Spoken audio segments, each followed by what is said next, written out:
Thank you.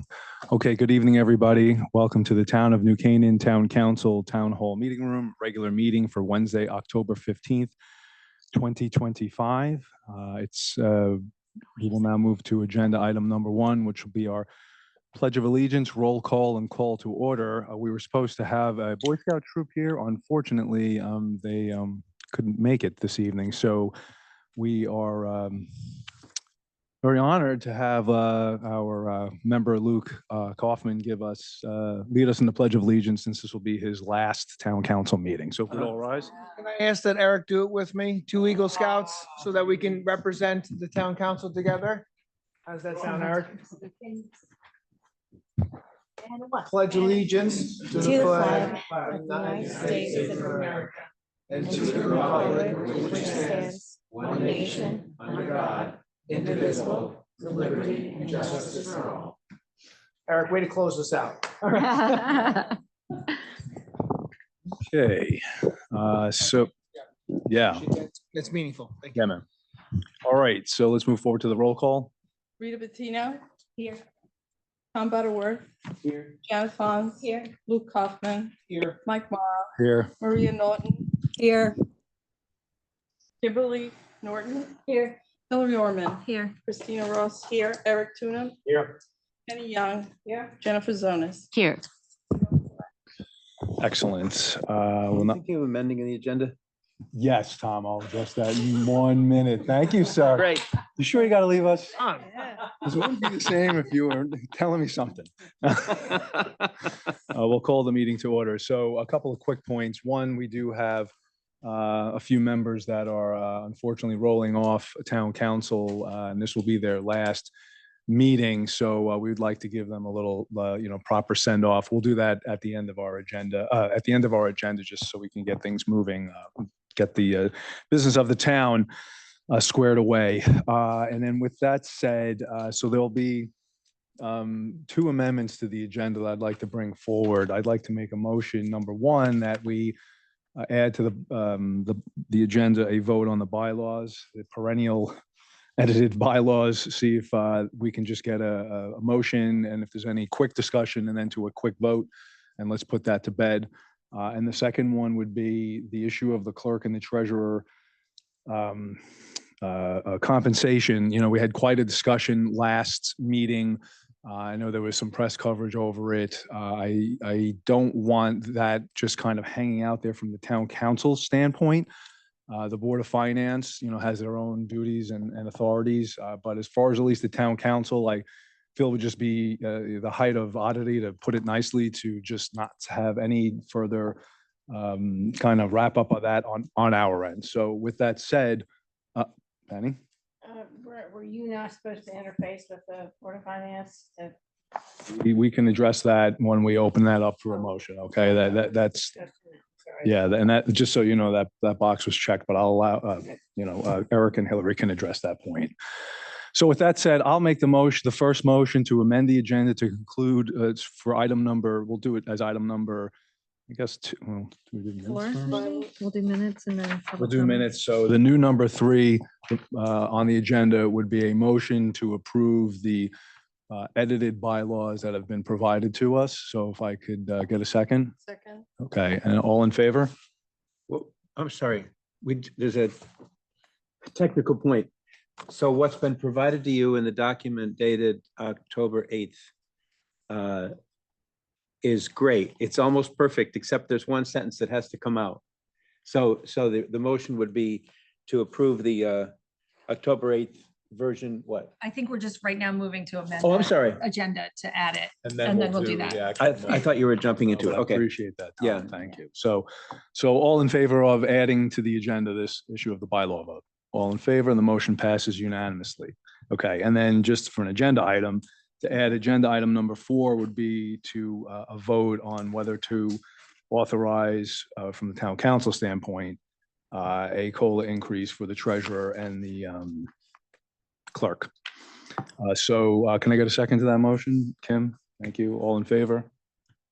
Okay, the motion passes. All right, so let's get to agenda item number 2, which is minutes, approval of the minutes for the regular meeting held on September 17th, 2025. Can I get well, I'll just make the motion. So I make the motion to approve the minutes for the regular meeting held on September 17th, 2025. Second. Second, okay, now we open it up for discussion. I did. Sorry, Tucker. Wait, could I address a comment on page 2? Is the right amount 5.575% instead of 5.75%? Page 2. Not a center. Let's take a quick look. Page 2, the second to last paragraph, a total increase of 5.75% it reads. I thought it was 5.575%. It's minor, but Oh, you're trying to be consistent. all right. Okay, well then, if we don't know, if no one knows off the top of their head with any certainty, then we'll just have to table the motion. I believe the increase was 2.75% for the first year and an additional 2.75% on that new amount Right. at the beginning of the second Which year. is 5.575. Right, Yeah, right. but it reads Okay. 5.75%. That's all. That's incorrect. Jennifer, Jennifer, are the Okay. minutes on our tablets? They are. It looks correct further down, though, Oh. in the actual. Yes. Maria, that's correct. So we'll just make that one amendment. We can approve it Okay. with that one amendment. Fair, right? fair enough for everybody? Yeah, October 15th. Any other? Just Yeah. so weird. Are you guys checking or? Are you guys checking on that or? I think whoever actually signs the check or writes the check should just double check the math. So that for the upcoming year, the increase is 2.75%. And 1 year hence, there should be an additional 2.75% increase. If we want to make the minutes that wordy, we can do it. But I would suggest taking out the 5.75 and the 5.575. No, we can't do that. We can't do that. Yeah, that's what we want. All right. So 5.575 was the correct calculation. But that's not a 5.575% increase beginning immediately. Over the 2 years. It's over the 2 years, that would be the resulting increase in salary. I think it's an important distinction, to be honest. Oh. So I would just, you have to go back to the tape. So you have to go with what you voted on. Well, all right, so if the minutes don't accurately reflect what we Well, vote, We could still act substantively to make a different decision tonight. And you can't, there's not a Board of Finance meeting. That may be academic anyway. yeah, yeah. But we have to be specific. That's I the only key agree. point. So So the correct number is what is in lower in the minutes. 5.575. That is what you voted on in the meeting last week. So for a minutes perspective, that's the correct number. All right, so then we should just be Okay. uniform with that number then, yes? Right. Okay. Yep. Okay, so then Penny, Does the treasurer and the town clerk's positions start, both of them start at January? The treasurer? No, goes so back the to- treasurer has to, so they both have to be voted on this year. Right. I'll come to the. Thank you. So it's retroactive for, No, it's not retro. No, it's not. for the treasurer. So the way it works for the, my position and the treasurer, so the first selectman and treasurer, you have to vote on the, this before the election. And it has to be approved because it's, again, going back to the legal discussion, because the money is coming out of contingency, because it didn't go through the budget, it has to be approved by both bodies because it's a transfer out of contingency. It wasn't approved through the normal budget process. If it goes through the normal budget process, then it would, it would go to the Board of Finance, then it would go to the town council, and then it would be done. The town clerk has to be, it is effective January 1, but it still, because it didn't go through the budget process, it has to be voted on by the Board of Finance because it is a transfer out of contingency, not a budgeted item. So that's When is the effective date? Yeah, of January for voted. January for the town clerk. and As November. as of the Yeah. date of taking office for the new term for the treasurer and the first selectman. Okay. That's helpful. Thank you.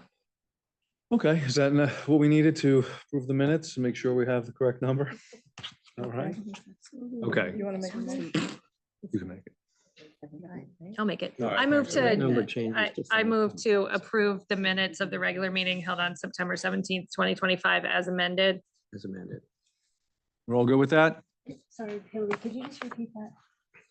I move to approve the minutes for the regular meeting held on September 17th, 2025 as amended to reflect what we voted on, which is a 5.575% increase to the first selectman's salary. Okay, thank you. All good? Okay, all in favor? All right, the motion passes. Okay, moving on to new agenda item number 3, which is the bylaws vote. So I will make a motion. Actually, Tom, why don't you make the motion? Do you want to make the motion just so it's clear and we can just move it along? So the motion would be to adopt the version of the rules of the town council in New Canaan dated October 8th, 2025, with one revision.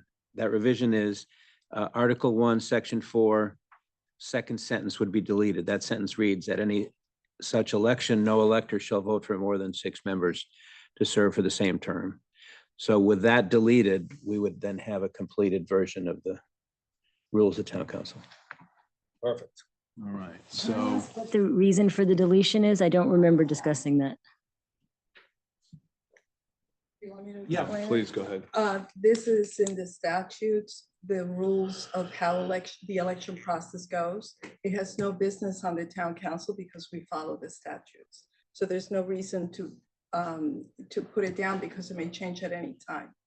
Also, Because I noticed that in the charter, there's a lot of references to the charter and the charter is going to change. So to me, this is consistent with the charter.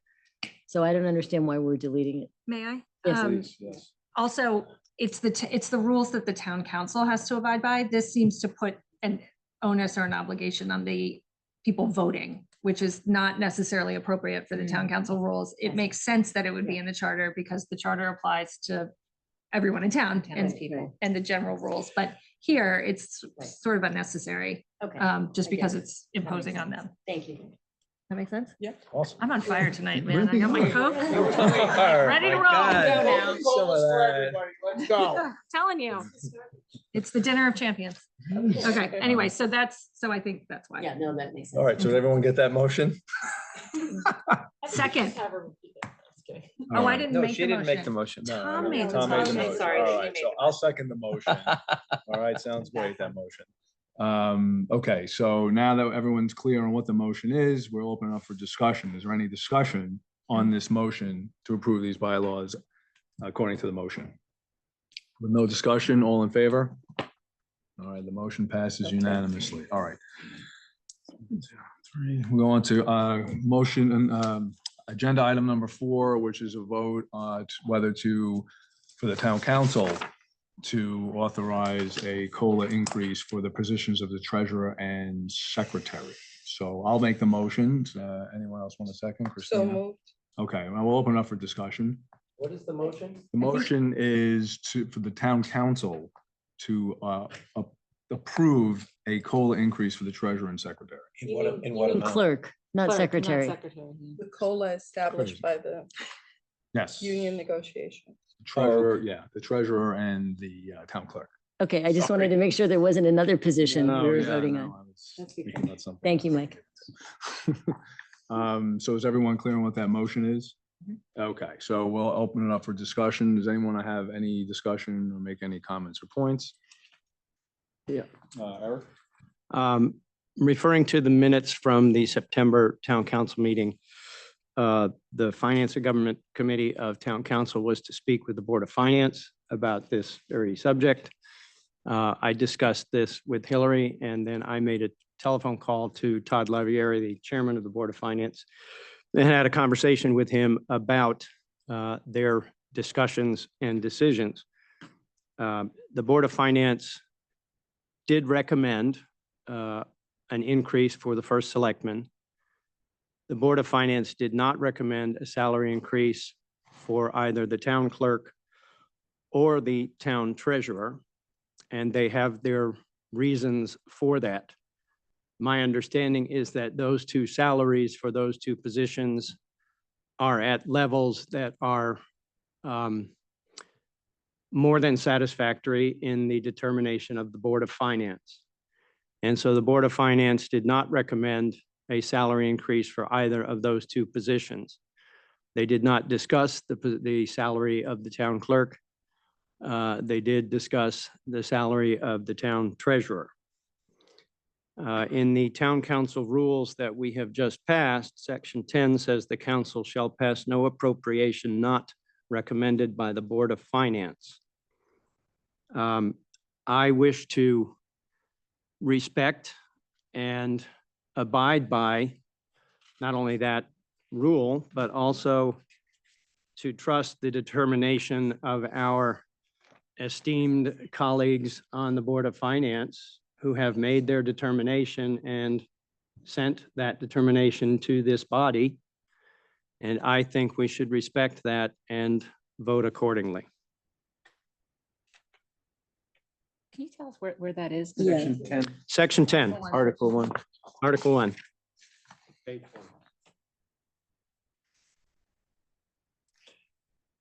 You want to comment on that? No, I just want to be clear. Would this be defined as an appropriation I if don't it's a think payment so. out of the contingency fund? Well, the question is, Or in what- the context of this sentence, in this paragraph, the section, the reference in the section is to a provision that clearly only applies to the annual budget process. So you don't have oversight over money coming out of contingency. Only the Board of Finance does. They make those votes. They come only to the Board of Finance. Once the budget is set, the only body that moves money, not even the Board of Selectmen, it is only moved by the Board of Finance. If you watch their meetings, you will see the transfers that are approved in and out of so again, I go back to the comment I made about contingency. Both of these salaries that are being discussed have to be moved out of contingency because they were not appropriated during the budget process. That was sort of the discussion we had from the beginning. And so, and particularly with the case of the treasurer, the charter and state statute, I believe, says you must set, there can be no movement in the salary of any elected official. They have to know what the salary is before taking office in November. And so it has to be set. So there's no time to go back. It would have to go back to this is in counter, this is counter to what the Board of Finance did at their meeting. So it would have to go back to them. Right. And they are not having another meeting before the November election. So I just. Thank you. Jennifer. I think I'm directing this to you, but anybody else can answer. So what I want to understand is if we take this vote and the town council votes to approve this COLA increase, it still has to go back to the Board of Finance, no matter what we vote, we are not the final. Correct, because it's not a budgeted item. If you had done this, this was the whole issue, is that it has to go through, because it's not an annual thing that happens with the elected positions, I think it got missed in the budget cycle this year. It should have been in this year's budget. And so it won't be in next year's budget because it's by law, you can't raise the salary of those three positions during the term that they're in office. They go into office knowing what the salary is. So like you voted during my predecessor's term, before I was in office, you voted for the office's salary prior to the election, before we knew who was going to be in the office. And then that has been my salary for the past 2 years. And the same thing happened with the treasurer and the town clerk. And so again, the salary that is set at the beginning of their term, the 2-year term that they are being elected to. And then you know, and because it's not through the budget cycle, it has to go through contingency. So if we have, sorry. Okay, just to I cut. mean, you to- had an to attorney cut to here. just to put it in I'm a not an attorney and I will. quick phrase, any vote we take tonight is void unless the Board of Finance reconvenes. Correct. That is correct. That you are absolutely right, Tom. Why are we voting then? Like, First of all, I'd like to say that the statutes does not give the authority to the Board of Finance to set the town clerk's salary. And if we set the town clerk's salary, I don't think it behooves the Board of Finance to turn it down, whether it comes out of contingency or not. But I find it very peculiar that then we are left with just one position in which we are just deferring any increase. And I find it distasteful, to say the least. Well, but we need to work from the legal opinion that we got. And legal opinion was that both bodies have to act. Not with the town clerk, No, it applied to that as well. no. Only the part that comes out of contingency. And you had the advice of our town attorney on this matter. So I would just, he's not here tonight. I would ask you all go back to the discussion. Respect, I'm speaking. Okay. So as far as the salary is concerned, the state statute gives authority to the town council to set it. It doesn't say anything about going back to the Board of Finance. It's standard that we have to set the salary before election day. Now, if the town doesn't have the appetite to approve that increase, I think there's another problem afoot, but not necessarily, it doesn't negate our authority. That's all I want to say. But you're dealing with hold two on, different hold on, hold bodies on, of hold on, law, hold on. charter Hold on. and state statute. Eric, could I get Jennifer? I would recommend that the consideration of the salary for those two positions, town clerk and town treasurer, be deferred to the next budget cycle, where number one, we can do it in the proper cadence. And number two, I think there's a lot of information that needs to be researched to the levels of those salaries, whether they are appropriate or not, and whether an increase is merited, period. And I think that's going to take some time. So I would recommend that we defer a vote about it until we can do that research and until we can get a recommendation from the Board of Finance. Eric. Hold on. Okay. We just got her hand up. So actually, I was on the board when it was researched 2 years ago. And based on that research, we gave that increase. I went through it. We really went through it. Mhm. And I think it was justified. And now I feel like it's very, I kind of like the word distasteful, to now give everyone else a COLA increase, except for these two positions, based on retroactively thinking that might not have been a good decision. I just don't think it's fair. I mean, I know that there's procedure here, but at the end of the day, I don't think it's fair. Yeah, I agree. I just want, what I would like clarification, which is because I think both of you have valid points, but as a separate matter, what I am confused about is what you're suggesting is that we take a vote so that we go on record saying that we as a body think that they deserve this raise, but is it entirely moot? It's not going to affect any change because based on what Deanna says, it's coming out of contingency and we don't have the ability to authorize that. I just want to understand what the purpose of the vote is. Is it going to possibly affect the salary change for them or is it symbolic? Kim.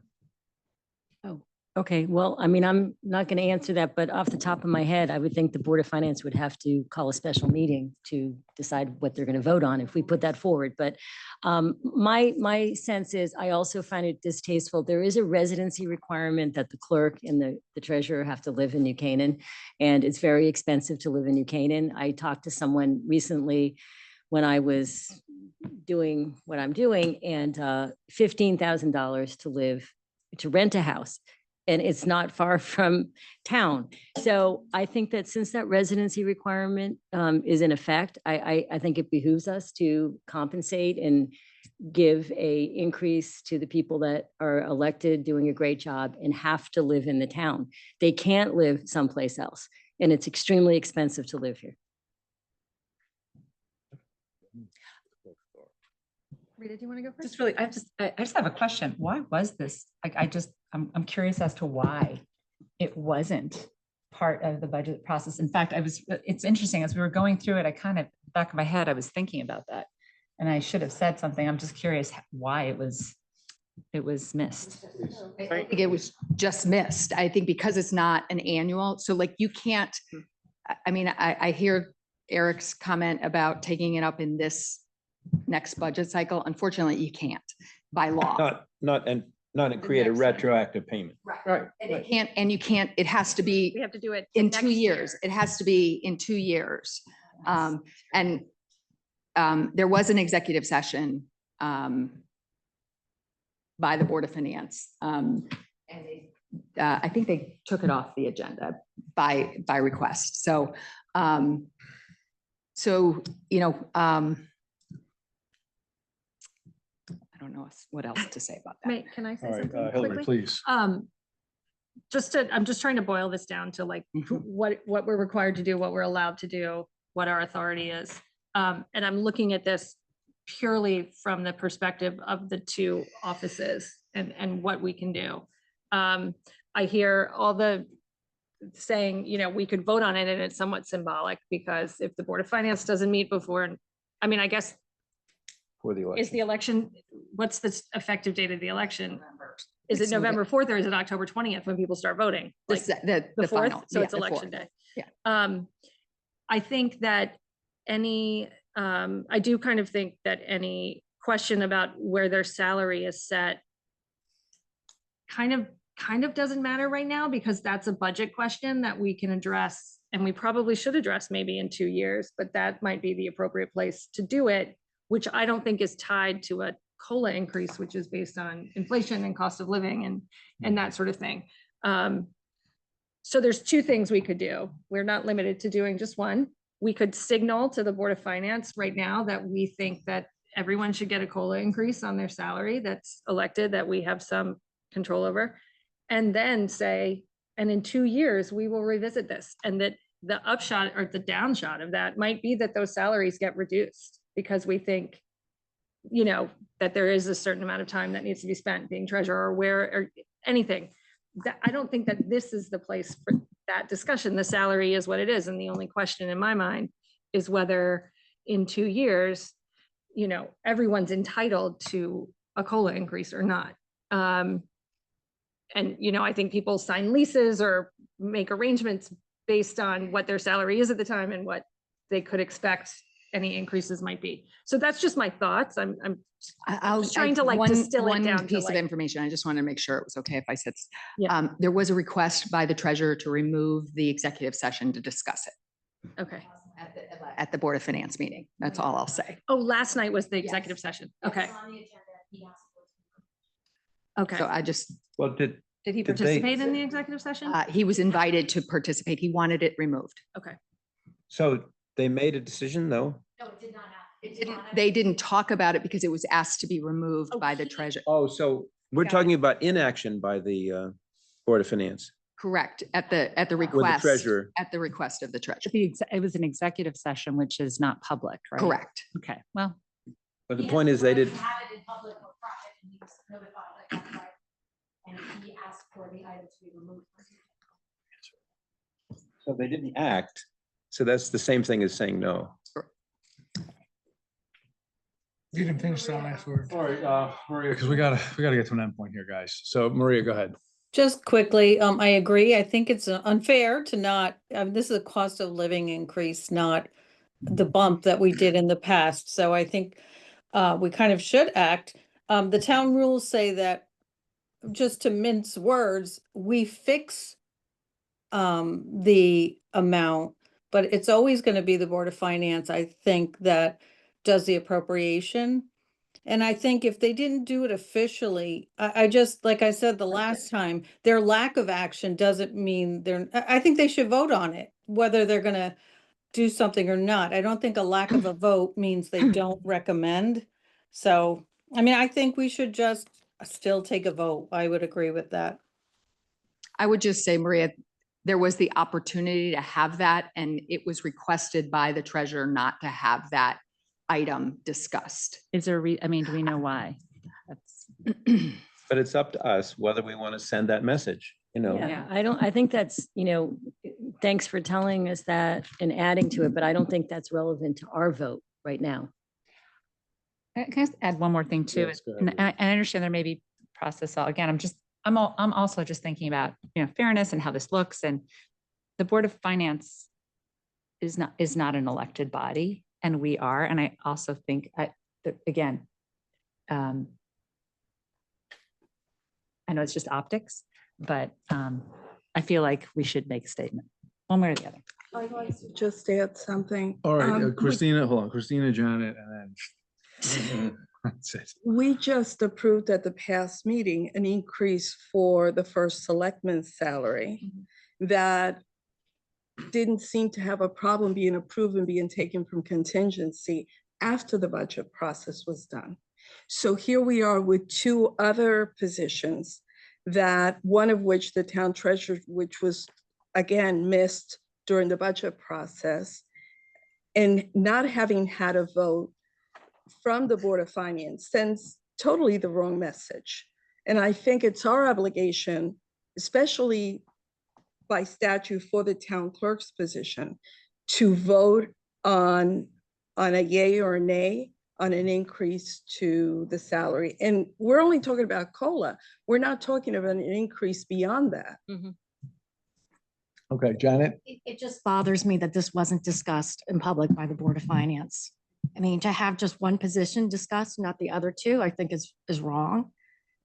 And I don't see the point of voting if ultimately it's because it's an appropriation, it can be turned down. I just don't see the point. I don't see the point of it being symbolic. To Eric's point, I would like to respect the Board of Finance as well, what their decisions are, but that's just my opinion. All right, I mean, this is where I think it all comes down. I think the Board of Finance put us in this spot, and I think that's being overlooked, because it shouldn't have had to come to the point where the town council was having the extensive discussion last time about this. Had they simply, sometime prior to our previous meeting, said, we took a look, that's the end of it, maybe things would have been head off and wouldn't have had this very, very lengthy discussion. So now we're in a position where we had our discussion. Then we hear Board of Finance met last night. They made no affirmative statements. They did offer, and at least Andrew, the opportunity to exec session. He decided he waived his, ability to do that. Those are his reasons, so it is what it is. And then to say, well, town council, if you take this vote, the Board of Finance can essentially just run out the clock, not have a special meeting, but they were the ones that put us in this in the first place by not handling this issue prior to our discussion in September. That's the process problem that I'm having. And that's why I didn't allow, and it's not that I didn't allow, it's that we collectively decided to put it back to the Board of Finance so we could have a more a substantive discussion. But here we are again, 30 days later with that inability. And I appreciate Eric's discussion with the chairman of the Board of Finance. But I didn't, essentially, like, we're in the same spot we were. And that's the problem that I'm having. And that's why I said earlier, I wanted this on, because it's just odd that we had our discussion last time and for us to just do nothing with it and it just slips into the night and we take it up sometime next time, I think is a failure of our responsibilities. I suspect there's probably majority support to at least take the vote and authorize the COLA increase. If the Board of Finance determines, hey, listen, we still have a right to not meet, we have a right to meet and say, we're not going to approve the contingency fund, that's the Board of Finance's decision. But as far as we're concerned as town council, and I do have a little bit of a problem with the ultimate legal conclusion, but I'm not getting into that. It is where it is at this time, and I'm not going to start getting into the weeds on it. So that's why I think it's not a symbolic vote at all. It's actually, we're upholding our responsibility. If the Board of Finance is great, town council, we heard it. Sorry, we're not going to move the needle, and that's the Board of Finance can do it, or not meet at all, and they're going to run the clock out. But it's certainly not a symbolic vote, because unfortunately, we've been put into this spot. And we honestly shouldn't have been in the spot. Penny. Yeah. I agree. Only a little history into this discussion. Our budget books used to have an asterisk on the finance and then the budget that the salary would be determined by the town council. And it was kind of a reminder. Do you remember seeing it? Right. And so it was a reminder that we had to do it. So I don't know at what point that asterisk was, absorbed into the air, but it would be helpful just for all of us to have that little item on a tickler. Right. So again, the point here, I agree with you. So the point is that we have an obligation to take a vote. If Board of Finance doesn't want to do anything with it, then that's the Board of Finance. And so I think we just have to preserve the prerogative of what we do as a body here. And we just move it along. I just wanted to let everybody know that I did talk to the finance department and asked that there's some kind of, reminder for every 2 years, because it is unusual. It's only 3 positions and it's every 2 years. Everybody else is an annual increase. So, we've created a process to try and make sure that gets like a reminder every 2 years, every election year. I appreciate it. I hope we never have a repeat of this. It's too much time for everybody, really. Bold, all caps, and yellow highlight in the minutes. This will be revisited in 2 years. That's outright. So let's just Christina has to take, choose. hold on, let's just, well, yes, but let's just take the vote. You want to say yes? Great. You want to say no? Say no. Is this the vote to take a vote? Or Yeah. vote No, on the yeah, COLA. absolutely. On the COLA, great, You okay. either Agree to it or Yep. you do not. Yes. So is there a motion? Hold on. What did you want to say, Christina? I just wanted to say that in the past, it's never been an issue, and it's not unusual for us to vote after the budget process on the salaries. This is a very unusual situation that's been created. All right. So again, the motion is the town council approve a COLA increase for the positions of the town clerk and the town treasurer. That's the motion, okay? Tom? Sorry, Yeah, please. the amount of the COLA is determined by reference to the collective bargaining agreement, is that? Okay, so that should be part of it, I think. Yes, so that's the motion that is determined by the collective bargaining agreement. Is everybody clear on the motion? Clear. For 2 years. For 2 years, okay? Wait, What is that? It's the same, Yep, the yep, duration sorry. of it, just like the increase for the first selectment. It's a 2-year. Yep. Okay? understood. Do we need to know the percentage of the collective bargaining agreement? Is it 2 point? Anyone know that? We'll Just curious. defer, I don't know what it is, but we'll Okay. defer to whatever that COLA increase is pursuant to the governing collective bargaining agreement. Okay? So all in favor of the COLA increase? Yeah, I made the motion, so let's second the motion, please. Christina seconds. All in favor of the motion? So take, I'm going to take roll call. Rita Bettino, Yes. Tom Butterworth. Yes. Janet Franz. Yes. Luke Kaufman, yes. Mike Morrow, Yes. Maria Norton, Yes. Kimberly Norton, Yes, Hillary Orman, Yes. Christina Ross, yes. Eric Tunham, No. Penny Young, Yes. Jennifer Zonas. Okay, we have 11 yeses. Say it out loud. So We have 11 yeses, 1 no. Okay, the motion passes. Let's move it along. All right.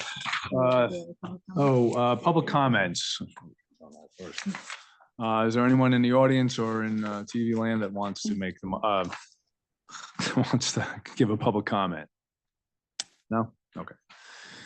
All right, moving along, the Waveney Park Conservancy, agenda item number 4, the general update on proposed projects and activities of the Waveney Park Conservancy. 10 minutes, Michelle Crookenden and Phil Hurtig. Come on up. Thank you for coming tonight. Please make sure you pull the mics close so we can hear you guys and everyone can hear you. Good evening. Thanks for giving us the opportunity to talk tonight. My name is Fel Hurtig. I'm the chair of Waveney Park Conservancy. This is Michelle Crookenden. She's the executive director of the Conservancy. We're here tonight simply to kind of socialize with you, introduce to the town designs that we've come up with for a redesign of the Merritt Parkway Trail, the trail that goes along the Merritt Parkway. Again, there's no budget impact. We're just here to kind of talk about the idea and get it out into the community. Michelle? Hi. So I've been in my position for just a little over the last 2 years, and I wanted to give you just a very quick bit of history, and I promise I'll keep it very brief, but because people have different degrees of familiarity with what we do. Going back into 2020, the Conservancy at that point had been in existence for 5 years, so this is our 10th year. There had been an initial 5-year master plan, which most of which had been fulfilled. And then a second 5-year planning cycle was undertaken, and it was agreed to do that together with Catherine Herman Design, which is a local firm. And at that time, one of many projects that was identified was the segment of trail that we were talking about along the Merritt. So we'll just call it the Merritt Trail. I think it's actually technically the perimeter trail, or a piece of. The feedback at that time, going back into 2020, was varied about other parts of the park, but quite consistent from stakeholders that there was a real need to address both the sight and sound of the parkway on that trail. And frankly, I think it's only degenerated since then. I mean, the plus is that the old broken chain link fence was removed, which is great. But I think we, recognize that it really, with tree losses and other factors, it's really not getting any better, that's for sure. After a 2-year process over the last 2 years, the Conservancy has chosen a partner called Heritage Landscapes. They have offices both in Charlotte, Vermont, and luckily Norwalk. The two principals that we've been working alongside are Patricia O'Donnell and Peter Vitoretto. Peter's here in the local Norwalk office. So that's been really an excellent partnership for us. We have a full report, which you have on your desks for later, and it's very extensive, as you'll see. The Conservancy, I'm going to go to the next slide. Got it. The Conservancy really wanted to have Heritage broadly lay out our options. They layered that on top of a topographical survey, a wetland survey, a detailed tree inventory. So there was actually 2 years essentially of groundwork that needed to be done before they could begin their work, their design work. A little bit about Heritage. They are a very, very highly regarded national landscape design firm with a real expertise in parks that have Olmsted heritage in particular, which is Waveney's background, and also just really a strong suit in working with cities, municipalities, public parks is really one of the things that they do very, very well and have a ton of experience in. So that, together with some of the design work that we were able to review in their portfolio, we really thought they were a first-rate choice. There's some more detail both in this slide presentation, and also you'll find some more online if you want to check out their website.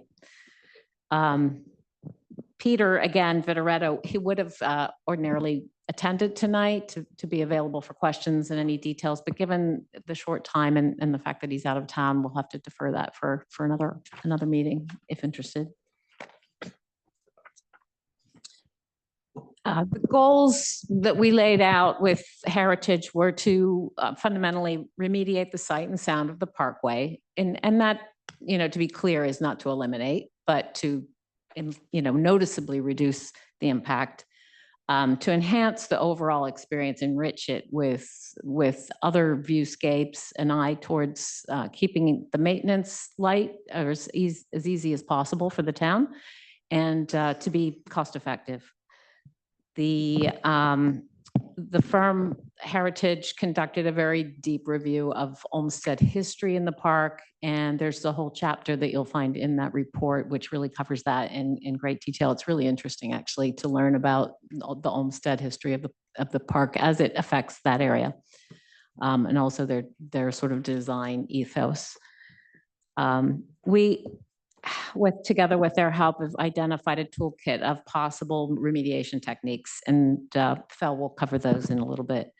And beyond that, there will certainly be dense tree cover, shrubs, native plantings, and other things that would help us create a really beautiful corridor there.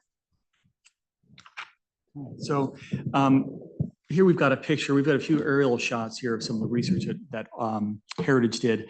You can see here's the Merritt at the bottom, and here is the yellow. This is the trail that runs, of course, along the Merritt. So this is kind of cite us where we are. Here's Lapham over here and South Avenue over here. With their research, here's a 1935 aerial shot that they found. Again, here is the outline of the Merritt Trail, as we call it, going all the way along. And here's the outline of the future Merritt Parkway.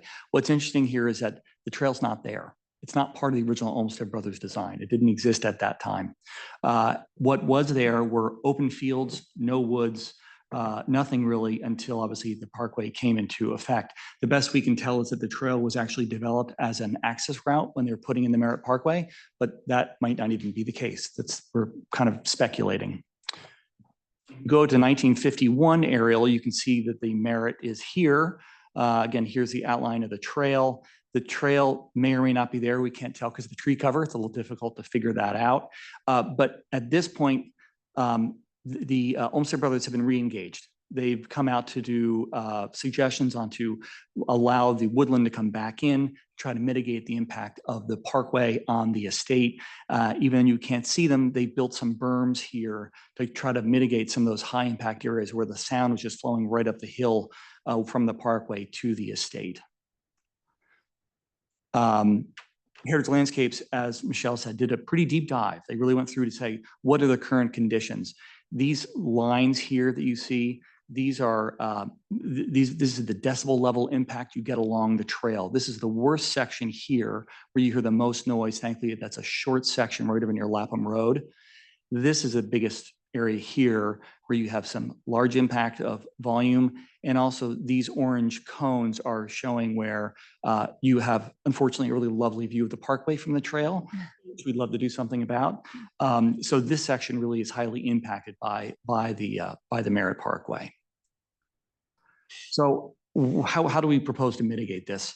Heritage Landscapes came up with an idea, some designs that the Conservancy Board approved.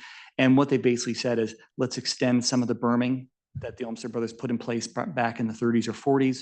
And then most importantly, this section, move the trail north, pull it back away from the parkway, allow the woods to fill in and return some of the design ethos of the Olmsted Brothers designs, which is no straight lines, gentle curves, making a more enjoyable experience for the visitors who are there in the park.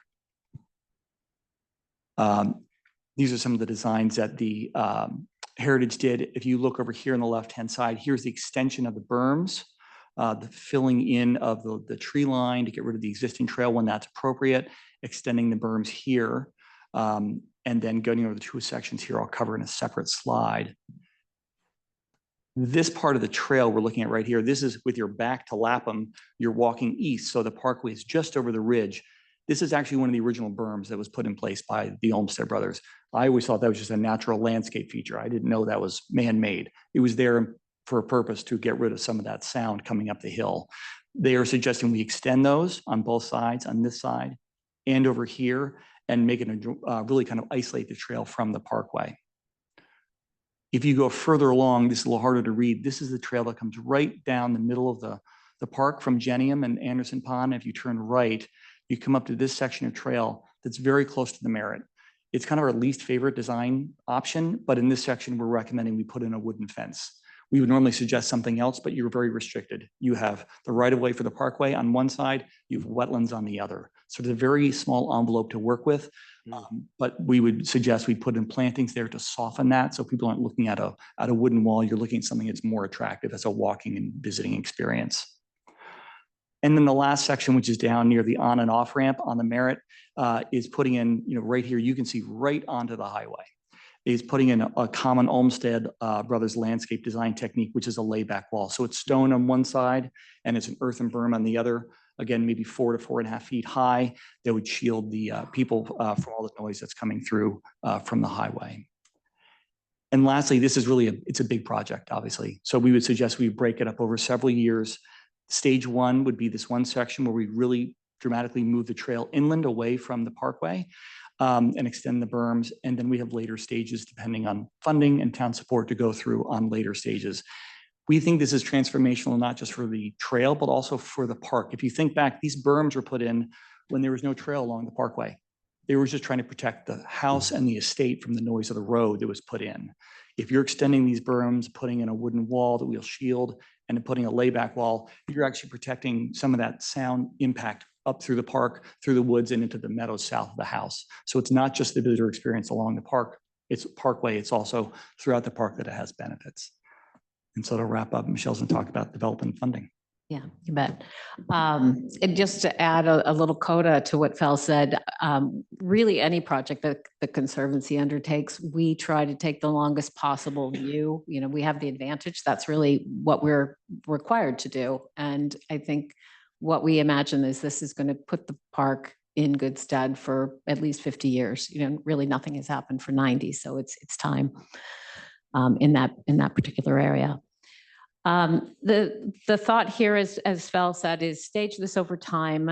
We've identified an initial stage, which Fel highlighted, which we think makes the most sense. And our thought is that out of a total possible project cost, the entire thing of 2.5 to 3.5 million, that's a number Heritage has detailed for us. It's actually, they've costed it out in a lot of detail. So it's rough and it's not based on construction drawings, but it is very well considered.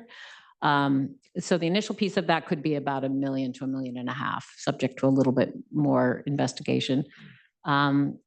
For funding, we would expect to draw on our accrued allocation with the town, which really we have consciously been allowing to sit for the last couple of years with the intent to go after this quite large project.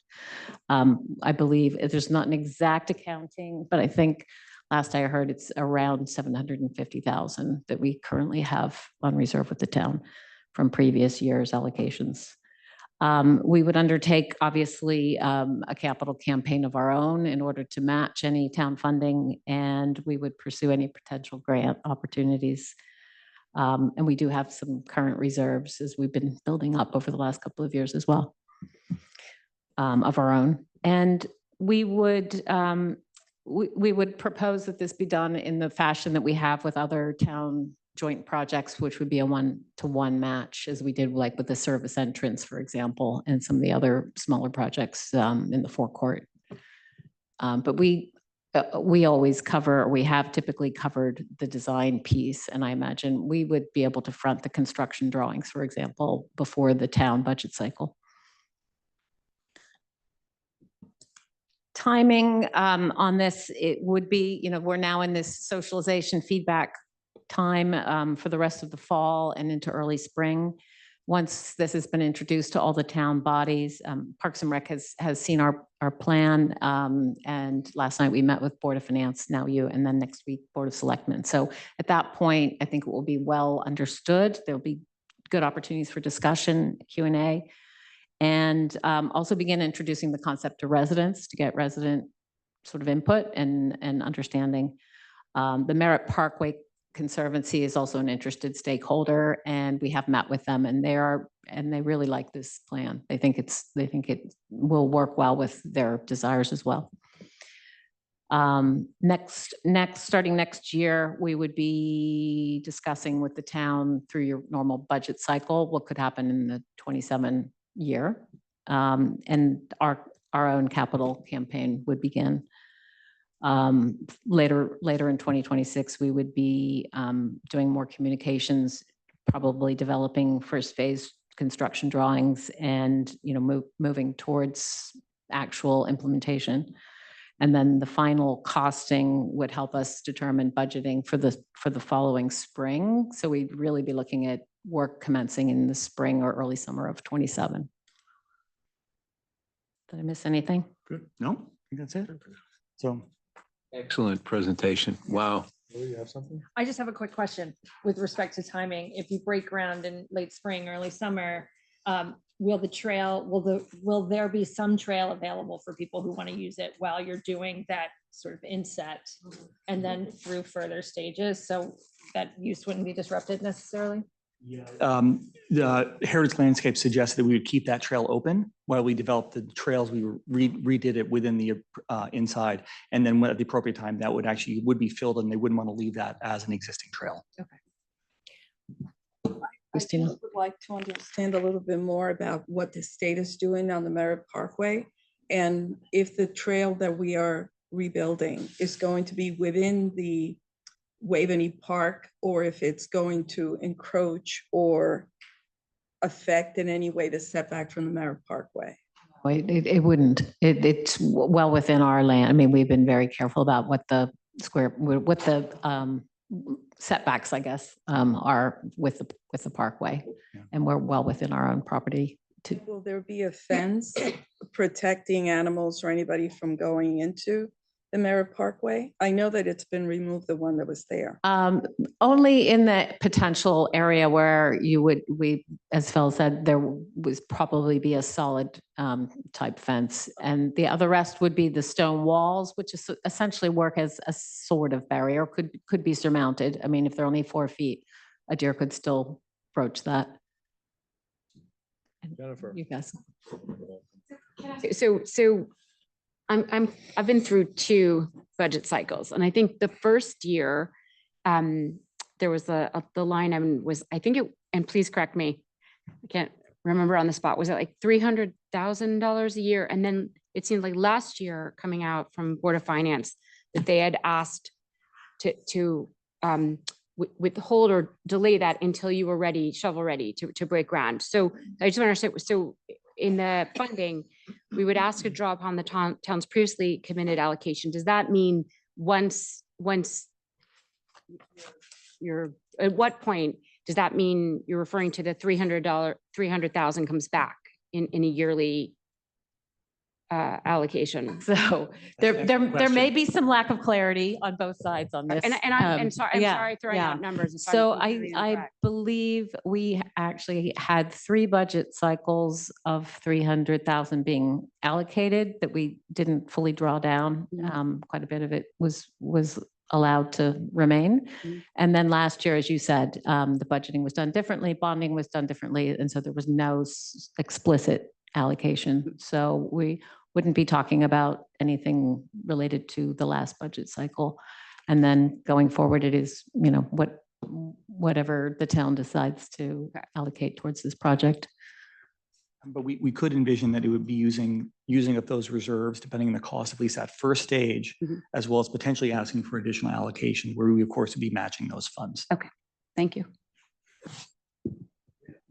So as a stepmom of an animal conservation biologist, I feel like I have to ask this question. Has there been any exploration in how, or investigation in how this may positively or negatively impact animal populations? Doing the berm, all like the work. Not explicitly. My personal feeling is that it would be beneficial because it's going to be a richer, more densely planted native plants. So I mean that should be a richer habitat. There may be some expansion of some of the water features, make them a little bit more explicit where they're slightly hidden. So maybe that will be a positive. There'll be some disruption inevitably in construction. So that's certainly a negative. Yeah, and not really, Yeah. I'm only thinking to unintended consequences that you may not consider. That's more of what I'm. We thinking. have not addressed that. Yeah. Have you? The one thing I would add is maybe not specifically in this project, but you've probably seen last winter we did so much clearing of the undergrowth there in the park. Excuse me. And that was done, to your point, to really kind of help restore native species, create a better woodland management, to actually make it better for getting rid of the invasives and make it a better habitat, not just a nicer place for people to walk and enjoy. Yeah, it's just something I think I would just consider. I mean, personally, this sounds Point. like, personally, I love this idea because I like to walk on, maybe I know a lot of people like to walk the paths, and having less noise and not a view, less of a view of the Merritt Parkway to me is wonderful. I just, you always think about what seems like a good idea may have, again, an unintended consequence. And I just want to make sure we're just thinking of everything Mhm.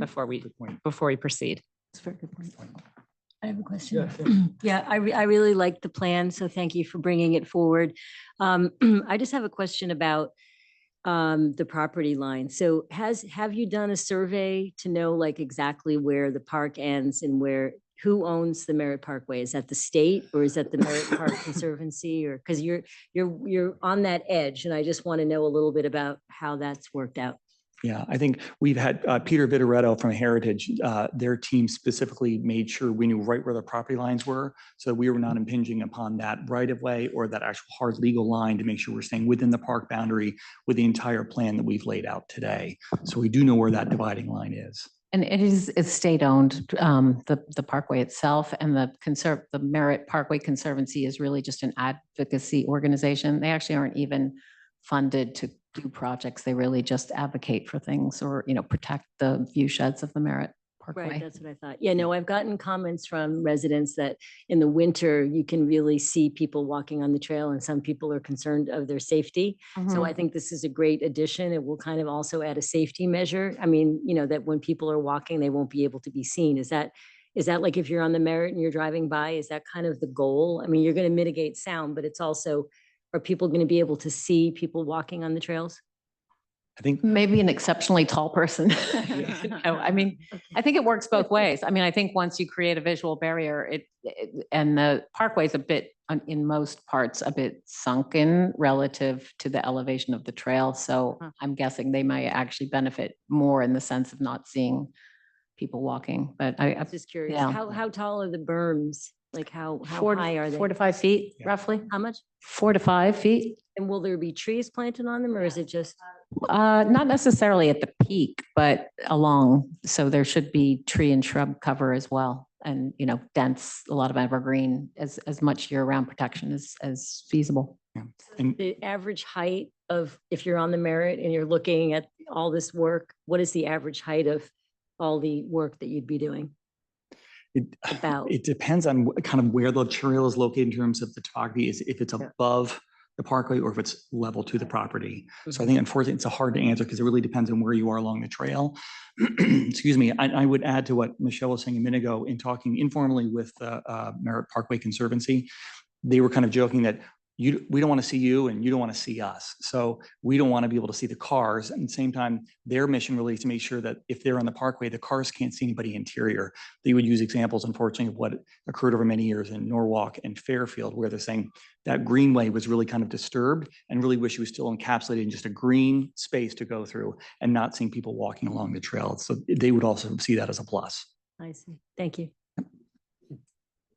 Yes. I just want to thank you guys. This is a massive undertaking, and Waveney just gets more beautiful every year, and I really want to acknowledge the time and the effort that the community and you are putting into this. I mean, it's preserving one of our best assets. So thank you. Thank you so much. Thank you. That it's absolutely unbelievable what you're doing. And I can't express how many people outpour how much they love the community and what we're providing them. So this is mission critical, and I think your position is excellent. And I want to say thank you. Thank you very much. Great to hear. It's great to hear. Well, thank you. Very much appreciate that and all your hard work. Thank you. Good. Thank you for your time. Thank you. Thank you.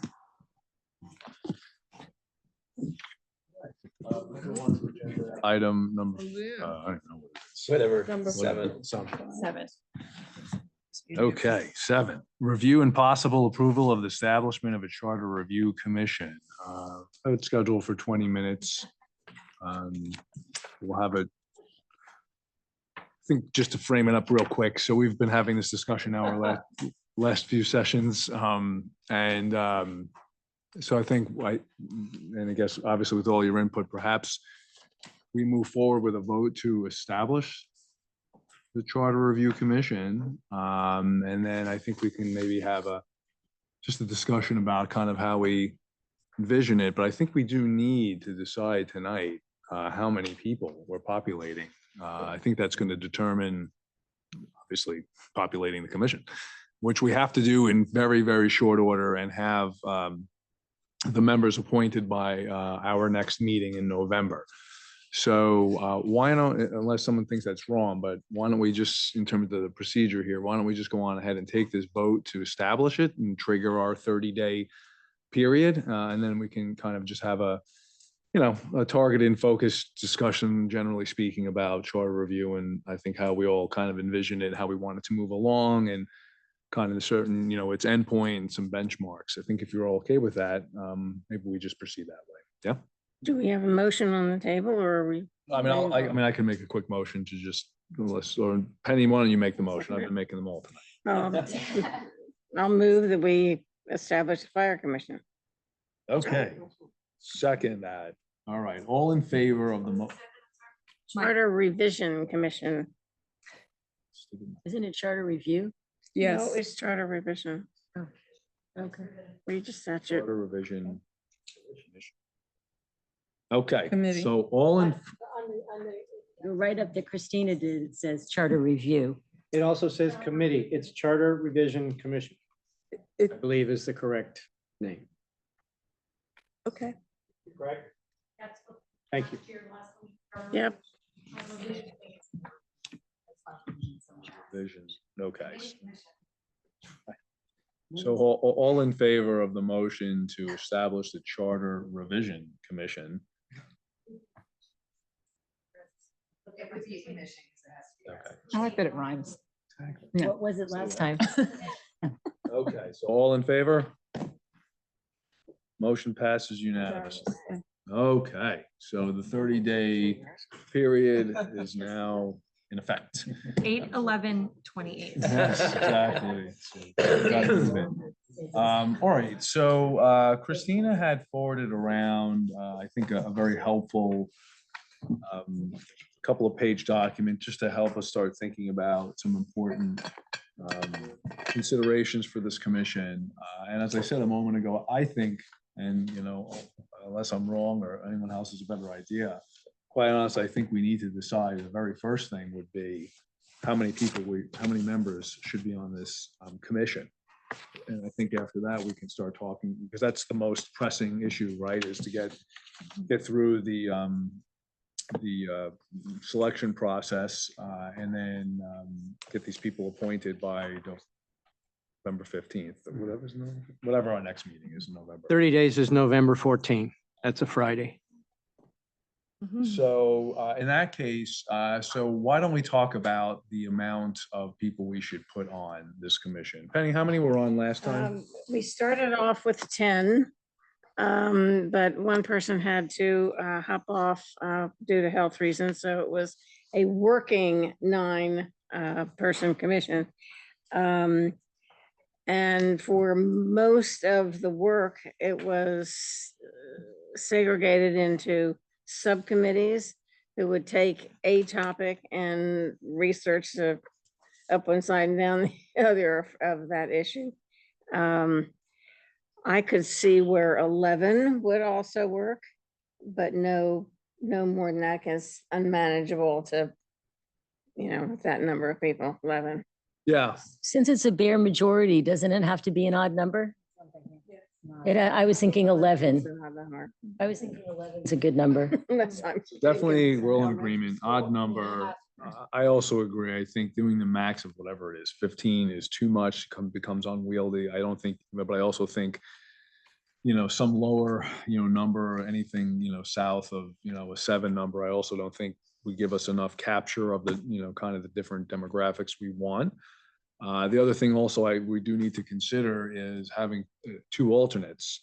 I think, things arise, people say they could commit, then they can't, or or someone just honestly just isn't doing any work, but won't recognize the fact that they're not doing enough and they may need to be replaced. So I think if we settle on a number between 9 and 11, I think we also need 2 alternates that can dedicate and, follow the process. So, I'm fine anywhere with a 9 or 11 number. Is there anything, Jennifer? Yeah, I'm basically fine with either number. I'm leaning towards the 11, just having had a chance to like begin to peruse it. There's some really strong names in each category, and we saw that the 2/3 or however. So for me personally, I mean, you can factor in the alternates, but I'm leaning towards the 11. Yeah, well said. Rita. Yeah, so I'm with the 11. I also think, I don't know, having someone be an alternate, they may not be as engaged. If you just do it 11 and then you lose 2 and you're at 9, if end up being okay too. So Right. I feel like saying 11, you cover it. I like 11, but I do like I'm the saying alternate. 11, sorry, 11, no alternatives. Alternates. Eric? Yeah, I think 11 makes sense. I was at first thinking 9 because that's the number that was on the last one. But to Rita's point, if you have an alternate who's not really engaged in following it and you lose 2 from 9, then you're down to 7. That really spreads the work pretty thin. So I like the 11 number with 2 alternates. Wait, 11 plus 2 alternates? Yes. Yeah, I like 11 with 2 alternates as well. I think 9 is cutting it too close without alternates. So in other words, if people drop out of the 11, I like having, but the question is, what do the alternates do? Do they have to go to all the meetings and follow everything? That I don't know. Thomas. Well, look at the Board of Finance as an example, of course. We've had a different discussion about the Board of Finance, but no, as to the alternates on the Board of Finance are always heavily engaged. They follow everything, and that's what you want. I mean, if they're not engaged throughout the process, they're useless, right? So, and they're going to be more engaged if they're important. So if you have 9 plus 2 important alternates who are there all the time, ready to step in, I think that covers it. Otherwise, you're going to have 13 people. I agree. What we had last time was that we had 11 and 1 dropped out, and then we have an even number. And we had no one to replace them with. If we have an alternate, any one drops out, they can just step in and we can keep the committee at 11. How about 11 with 1 alternate? 11, we had 10. Everyone wants to chime in, but Hillary, go ahead. I like 11. 10 to start off with and 1 dropped off. Hold on, Hillary's speaking, please. Sorry, I like 11. I don't know that we need the alternates. I think if somebody ends up dropping out, like we can convene, or the town council can convene if we need to appoint someone. We have we've got a fairly, I don't know. I don't know if I want to obligate someone. And I feel like, yeah, you're an alternate. Yeah. Yeah, right. I mean, like, how would we, Right, I don't know right, how right, we right, would right, sort of decide that. And it's something we can bite off into later if we need to. Can I just say one thing on that too? I think with Board of Finance, like having the alternates, it's a longer, this is just a finite commission, a finite amount of time, whereas Board of Finances, isn't it like a longer term? where I'm people fine. are- I'll be fine if you don't have any Yeah. alternates, but if you have them, I just want it to be an important position. Can you be an alternate? No. I know. Thumbs up. All right, then never mind.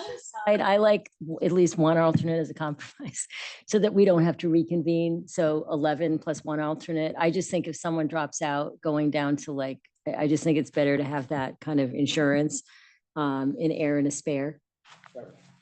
I'm somewhat persuaded by what I've heard. If those alternates are actively engaged fully in the process, then 9 plus 2 alternates, I think, is sufficient.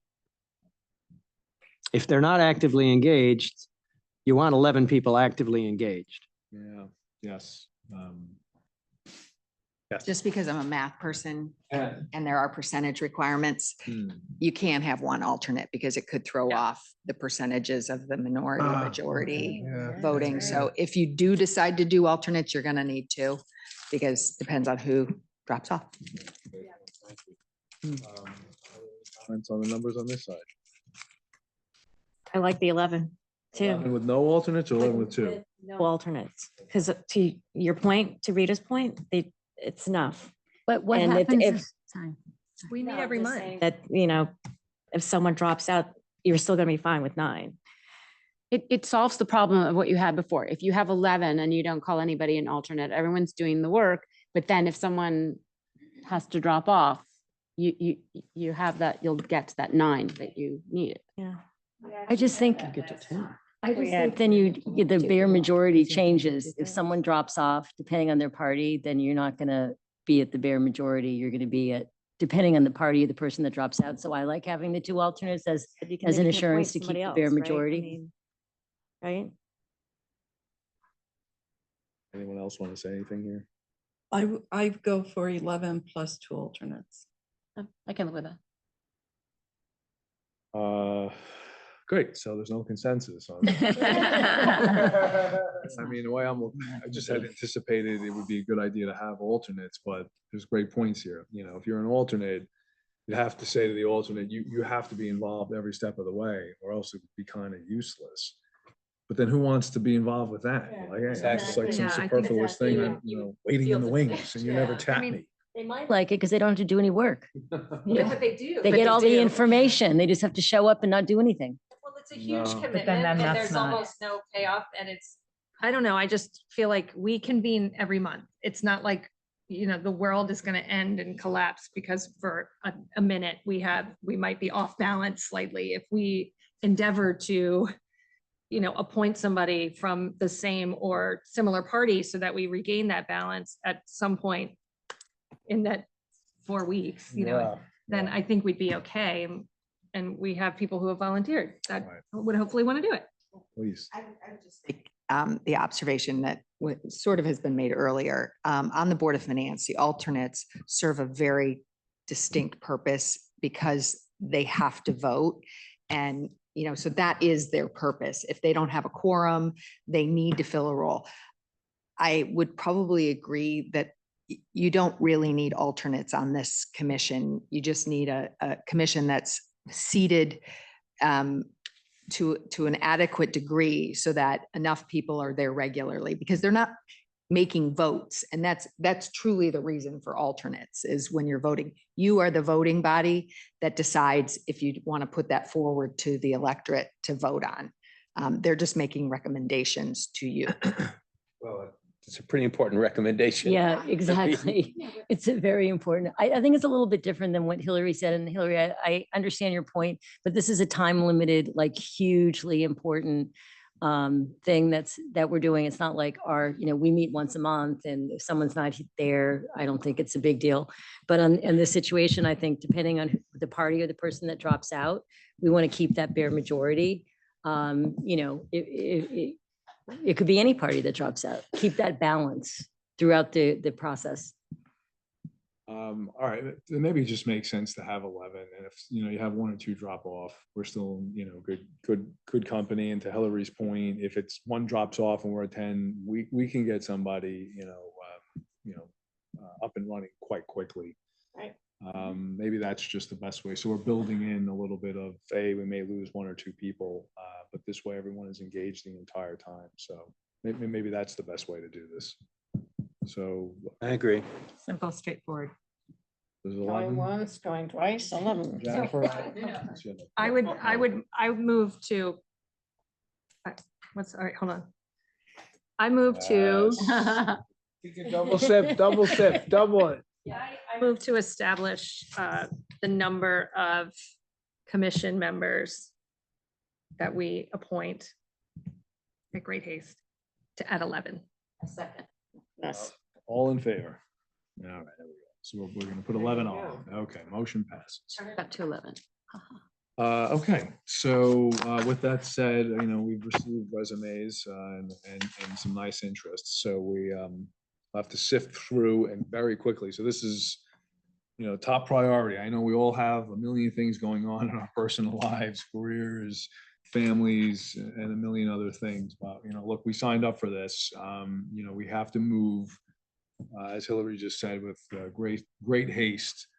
Review. We've circulated a chart or an Excel that Hillary put together. of all the interest so far. You need to read it like yesterday and look at CVs and start thinking about who we believe represents the greatest broad section of our community to put on and populate this 11 in terms of, these are some of my considerations, and you can all chime in, age, what their, technical background is, what their career was, whether they have any type of government experience at any level, state, federal, or local, any type of service they may have provided in terms of volunteerism in town, serving on a board or a commission, whether in elected capacity or not. I think we're all in agreement. No town council members will be on this commission, correct? Right. Okay. So those are the types of considerations that I have. I don't know if there's anything else, just kind of in a general blush of things that anyone would consider we should consider in that group. Penny. So you have a column here of currently serving.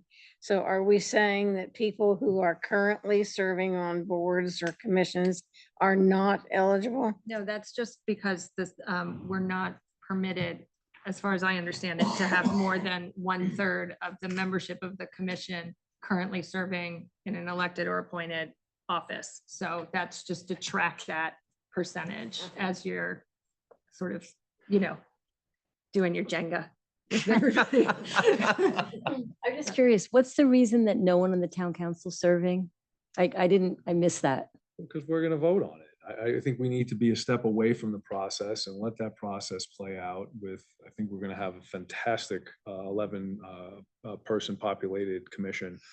And I think when they're ready to bring forward what they need to bring forward, this deliberative body will have full access to what the commission is presenting to us, and no vote would be tainted one way or the other. I don't think it's Okay. appropriate for the town council to start getting involved in that process. It comes to us and then we vote on it. And Yeah, presumably we might be interviewed The too. precedent before was people were on it. So I was just wanted a clarification on that. One of my points that I was looking at, thank you for doing that spreadsheet. Some people haven't provided their CVs or their resumes. So I went to my people that I recruited and asked them, and some people, one person withdrew, other people provided it. So could everyone go back to their people and say, could you please give us a resume? Because we can't really evaluate them unless, like, I think you had like a statistic of like 55% of the people had turned in CVs. I don't think that's right. I think it's a lot. I think it's more than that. And if you could let me know, just if, obviously review this and go through your tablets and see what CVs you have, if you want to start contacting people.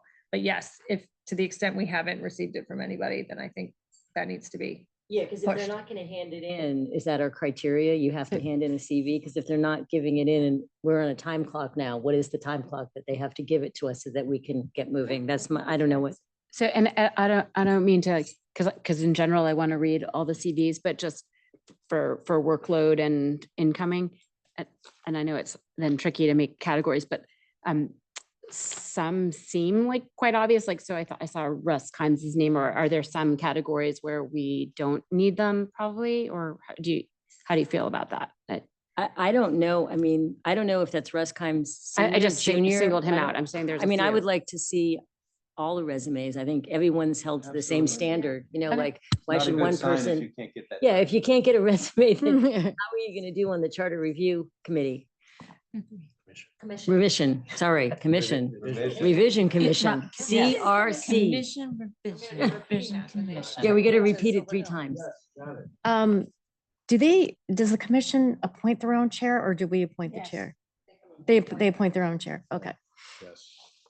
That's why, like I was saying, part of it would be helpful to have people served on a board or commission that understand, that type of functionality of a board or commission. And then also they'll understand FOIA, because that's a heavy requirement that their discussions and interviews that they have around town are to be noticed. And so any, people can attend. These are public discussions that need to be had in the sunlight. So that's important. I think that we have, quality people who understand the impact. I know they'll have access to counsel. I know there's some discussion about figuring out how to get counsel involved and what that's going to cost as well. So Yes. Are we, just to nail down the process, are we to individually contact everyone and interview them on our own? No. Or, okay. Okay, so can we talk about that? Yeah. About how we proceed? Maybe just a quick point Yeah. to follow up on the other thing. The one thing you give up if you don't have any town council people is, sort of institutional knowledge of having looked at the charter and worked with these things. As a practical matter, if you don't have that knowledge, then it'll be more expensive because you'll be relying on council to do all that, basically, to have all the history. Which may be better in some ways. It could be, it'd just be expensive. There could also be people nominated who have served on town council. I don't. Rita. Yeah, and I also think if there's only one or two people who do have that experience, and then I feel like it may be biased toward that person's sort of perspective. I almost think I like what you said before, Mike, having just like a step away, a little distance from it. It's like seating a feels right. lawyer on a jury. Depends on who Yeah. you are, Yeah. because there's that worry that they're gonna instruct everyone and Well, I know, And I I think- know what's. Poison pill. I served on the commission. Right. Yeah. All right. So what else do we want, again? And I would say too, I think part of it, for me at least, is that we have a really great field of people who have raised their hands or not been nominated. And so there isn't that need it's only 11 spots and to take up 2 with those of us who are going to be making the decisions ultimately about what goes on the ballot feels a little unnecessary because we have a lot of people. Yes. We screen them because we're not calling them individually. What are we going to do? Are we going to divide up and like some of us take, I don't know how to do it. In my opinion, I think we have to have a special meeting in which we invite them and we can narrow it down beforehand among ourselves and just have them come up and present themselves and say what they want to do, what they want to achieve. I think it's an interview process. But how do we do that if we don't if we don't talk to them? Like, how can we narrow it down amongst ourselves and invite them here if we never talk to them? Like, I don't feel comfortable with like cutting people out that I've never talked to. I don't understand how that works. Rita, go ahead. I think what you could do, this is one suggestion, is you can come up with a list of questions you wanted to ask them and have them answer those questions. That could be like ahead of time. Yeah. And then you could evaluate a little bit on that and their CVs. And I personally think having them present themselves and asking questions in addition to what they present would give you a really good view of who they are. And Yeah, no, I That's agree. it. I had anticipated providing a very limited few questions because we have a very limited period of time here. Mhm. We have a lot of people. So quite frankly, we have to manage this process extremely tight. Okay.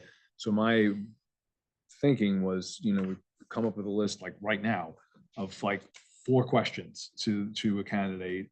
We send out an email to them saying you need to provide brief responses to the following questions, and I'll throw just a few that I'm thinking. What is your background? What is your professional background? Well, that's what the CV has. I understand that, but what is your background in the town?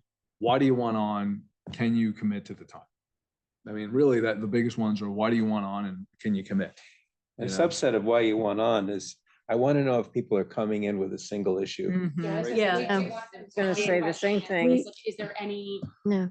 issue that, you would be, that you are very focused on, or is there a way to sort of even Passionate, say, yeah. is there an area that of concern that you're focused on? I mean, I've already asked my people those questions. So I was like, I used to work in a simulation job center, and I'm not saying that we do that, but could we ask a hypothetical, ask a little bit more probing questions? Because all that other stuff, it's in the CV, we've already asked them. And I don't have a particular question in mind, but something like, what would you do in this scenario? Or, how much do you know about FOIA? Or, I don't know. I think, but standardizing the questions, I agree, but I think we can get to the next level because we've already asked them. They wouldn't hand their resume in if they didn't have the time. And if they didn't have, they think they have relevant background. Some of my people have written cover letters of the relevant background that they have that applies to this, you know, to CRC. I'm not calling it what it really is, CRC. Whatever you decide to do, I would suggest that you have a deadline date, have everyone submit them to either Pam or somebody that's outside of this group that is not doesn't have the ability to forward it to anyone outside of the group. And then she sends them to Mike, and like at the last day, when everybody's done, like you give a deadline date time when you want them. You send them to somebody outside of this group within town hall, whoever that you want that to be, if it's Pam, if it's Tucker, if it's somebody that is sort of like controls that. And then once when the deadline passes, they get released to all of you, and then you all look at them at the same time. Because I think you need to ensure fairness to all the candidates that submit responses I think to. that's right. And I wonder if we could do like I'm not tech savvy, but like a Google sheet where they answer the questions and then it all gets collated and answers like in a chart. I think sounds that's how great. it works, but I don't know how to create a Google sheet, so I'm not volunteering to do that. There's not enough. Make it code. see each other. You don't want them to be able to see each other. Hillary, do you mean a questionnaire, a Google Like questionnaire? a Google, and yeah, that everybody fills out, you know, like. Do, yeah, it's easy. I'm not volunteering to do it because I don't know how to do it. There's probably somebody here who does. But it's just, I'm just thinking of a way to collate, like, that's an easy, uniform way for people to respond. Older people don't have access to Google. Yeah, And I've got two people, I've got one person that's 90 or 89. They don't use Google. So I think we'd have to do something else, like another way of giving it out. But I like your idea. No, but the aggregator could apply the technical skills. Yeah. If you want to give your paper submission to the aggregator, they can put it in Google. Email. Great handwriting. The aggregator. Okay. Mike can work with you. Poor Pam, we're just gonna, I hope Pam got a COLA increase. She earned it. Cola. She had an asterisk. So are we aiming to come up with these 4 questions tonight? Yeah. Okay. Now. So I don't think we need to ask about their professional background. They must provide a resume or CV. That's number 1, because several of the people have not. Yeah. I really like the question, is there an area on which you are particularly focused? Or have an interest in participating in this revision commission? I think that's a leading question though, because they might feel like they need to say something and That's true. then we might say, well, we don't want you because you're interested in this. I'd like to see something more general, like what is your relevant experience in government and in town, you know, town matters that make you think that you are a good fit to be on the CRC. At all. What? I don't think. I agree with Eric, that it's actually good to figure out what, if there is something that they're interested in. And I just like to follow up on why I think the area of interest is also a good question. It's also because Penny, you seem to suggest from the last time around that then teams break up according also to interests and Right. focus. Like, I think it's a very good, I don't think it has to be leading, and I think it's very effective in terms of having people sharp and ready, But that doesn't mean they're qualified to be in that area. Just because they're interested in X doesn't mean, I'm more interested in like, what are the qualities that they bring that are a good fit for the CRC in general? And then it's up to the chairman and the secretary and the vice chairman to come up with dividing people into groups. I think that's too much in the weeds for us. I mean, I think it's fair to ask what, if any, are your particular interests Exactly. in studying or something, in studying through the charter. I think that can be used as a limiting factor, perhaps, or as an organizing factor. And if we've only got 10 months to get this through, why wouldn't we? That to me is a relevant question. Rita. I mean, I think we just keep it simple, like, but, well, and I won't be here very much longer. So this is what I would think. I think you ask them, why are you doing this? What you think you can add, like what your value to this commission could be. I'd almost be good with those 2, to be honest. I think if you had them answer those 2 questions, I think if someone asked me, oh, what are your interests? I'd be like, oh, I need to have one. I'm going to come up with something. I actually think it is a leading question. If it were, like, if it were posed to me, I would. Yeah, it's like a job interview. I Yeah. mean, I'd also like to know, were there any limiting factors that would prevent that's a- you from serving on this That would be a commission? third thing. Like, Well, in I would other ask words, we about the want to time know if they're going to Europe for 6 months, or Right. they're getting surgery and they'll be out for like 10 weeks, or I don't know. We want like people that are motivated and energetic and able and available. The only reason like that, I mean, you can throw that one in. I feel like, I mean, I reached out to a number of people who rejected it based on already time commitment. So I think it's sort of like already that Yeah. litmus test was already. But now we're at the next level because some things change. I mean, I had a lot of people say they couldn't do it because of time either, but the people who have opted in, Right. you know, now that we're actually asking them to put it on paper, there may be something that they're going to write that they didn't tell us or whatever. I don't know. I think it's worth it because it's all about the commitment. So it's about the interest and the commitment and the ability to give that time. All right, any other comments, Penny? I was gonna say, the question about their focus could be, is there a particular section in the charter that particularly interests you? So it's not maybe a leading, thing that yeah. they're, but it's. Then they'd have to read it. Yeah. And I don't even know if any of the people have a copy. I think that's too detailed Website. to require them to give an area of interest. I think, again, that's up to the chairman to decide. They may not even have been familiar with. Interested in charter. serving, there's likely somebody's going to have some type of interest. I don't think it's leading at Why all. don't we ask the Yeah. question?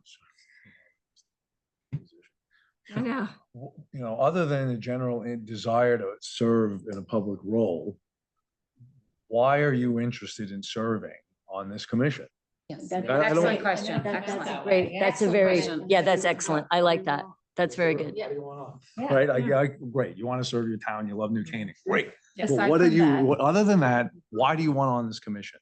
I like the other than that framing. We could just do that one question and have I- like a short paragraph and. Go I ahead. would also, I think we should, while we're asking them if there are any limiting factors or time factors that would impinge on their ability, we should have a sense of how many hours a week or a month this is going to take. I was thinking like, was like 8 to 10? I thought. There's actually no way to quantify that because it really is dependent upon how deeply an individual wants to get into an issue and, you know, the extent of their research. Maria, Um, can't see the hand. Oh, she's got a hand raised. I was originally going with 10 hours a week, and then someone told me over like 16 months, that's like 4 months of full-time work. So I don't think, and then I researched it a little bit more and I talked to Kathleen Corbett and she said like 2 months, two meetings a month. And then depending on where you're doing your interviews and then, you know, cyclically, there's public hearings and things like that. So I think it is variable, but one of the things that, you know, I don't know if people are willing to ask this question, but I think it's very important that people, if they don't know about FOIA, are they willing to undergo FOIA training? I mean, everyone on the commission, to me, has to be FOIA proof. They have to know exactly how to notice meetings. They have to know how to have public meetings. No one can be meeting, you know, secretly or not secretly, but, you know, everything has to be completely public. And that's a huge consideration to me. Are they open to doing that? I don't know if they're not in government, I don't know if they realize that all this is public. It'd be a requirement. I mean. Well, I don't know if they realize it. In the draft, that it has to be everything that pertains to FOIA, so it's noticed. And I happen to believe that some of the people that have been nominated do have experience in government and do have experience in FOIA. But can they all be trained like the way we were trained when we came on town council? Just require that as a You matter just of course. require it. Yeah. It's a requirement. I don't think you need to I ask them. think, yeah, I think we can say at the beginning of this process, there's a person at the state who is the education person for FOIA. We can just ask them to come down and Yeah. present at one of the first meetings. But I was gonna add about when we send this Google form to solicit answers, I do think we should include a link to the charter because I asked a few people and some were like, I've never even read it. So Yeah, I mean, that's a good idea. Yeah. that might weed out, I mean, it might be a reality check for some people. Where to find it. We should ask them to find it. If they can find it, then they're in.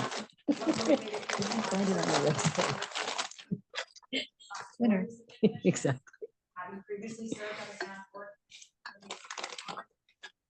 I can't hear. Is someone talking? Sorry, Maria, I was just talking, I was looking it up online. Well, Oh. it's Tucker back here. I was just looking up online and there are several questions that are in other towns that have used. So I was just citing some of those. Oh, yeah. I mean, I think our job is to kind of vet interest and motivation and pick the right people that are willing to stick with this. So I think keeping it simple, keeping the questions simple and giving them the link to the charter so they know what they're getting into. All right, so let's do it this way. So we'll have this Google sheet sent out. Number one, you have to provide your CV, okay? Number two, the question is, other than a general desire to serve in this public capacity, why do you want to participate as a member of this commission? Can we go with that phraseology? Yeah, good. Charter. What? What? Yes. That's the question. I'm just going with. He's just, Someone is it writing this revision or down? review? It's. Yeah, let's record it, like write it down. Yeah, all right. Can I just add something too? Just to clarify, we would be sending out a Google survey, a form, not the sheet, because we don't want people to see other people's answers. So No, just, yeah. okay, I just Yeah, want to. I just want to reiterate that there's a lot of people that don't have access to Google unless you're a parent in the public school system in the past 10 years, you don't like, people can't even receive an invitation. So I'd like to suggest another way to do Or it. we could do it. Hold up, guys, please hold up. We have to nail down like the three things we're gonna be asking them, and then we can say how we're gonna distribute it, right? I don't mean to be. Can I just kinda put this rude, to but bed? We just about gotta the- get to that, okay? Just to put to bed, this Google Docs. All Deanna is saying, it could be anything. They could mail it in, they can email it. It doesn't matter. It's coming into one person, let's say Pam, in any form. And then the tech people will aggregate it on to Google, whatever. So you guys can see it. Yes, Yeah, that's it does. Don't worry about how they get it in. Right. All right. And then the third thing we want to ask is the limitations question. Mhm. Do you have any limitations to serving on this commission, whether it be time-wise or any other limitation? And I think we should say, we anticipate anywhere between, we have to give some general number with, qualify with some wishy-washy language, that says, look, can you commit to, around 10 hours a month, but that number may fluctuate, could be less, it could be more on average. Are you okay with that type of a question? All right? Yeah. Okay. The reason I kind of like the what might be your limitations is because I've been on volunteer things where they're like, yeah, 10 hours is fine, but it can only be 1 hour in the morning and 1 hour. Exactly. Like, so I like the idea of saying, okay, here are the requirements. Can you commit to that? Is there anything that we should know that like might limit your ability to do that? Yeah. Like are there any limitations to that? It is good to understand that. I mean- because I wouldn't have accepted a couple of volunteers on our board because it's like, we can't accommodate what they want. I mean, can we give the hours, like the interviews, like I looked at all the people that were interviewed. Is it mostly between like 9 and 5? Like, should we say most of the interview gathering will take place during the workday, Monday through Friday? Well, that's a big thing for people that are not available. If they can only do an interview at 7 o'clock at night on a That would be the Saturday. limitation. Like that would be one of the limitations. But should we state that? I don't know, what is We the, could say to EG. Rita's point, right? EG. Time yeah, limitation. right. Like I would be So like, I can work you- 9 to 5. I can only Right. be available in the evenings. let's I- do an yeah. EG that says, most of the work will be taking place Monday don't through know that. Friday. Don't know. Well, that. I think it will. Because the group might decide, I mean, we don't know that.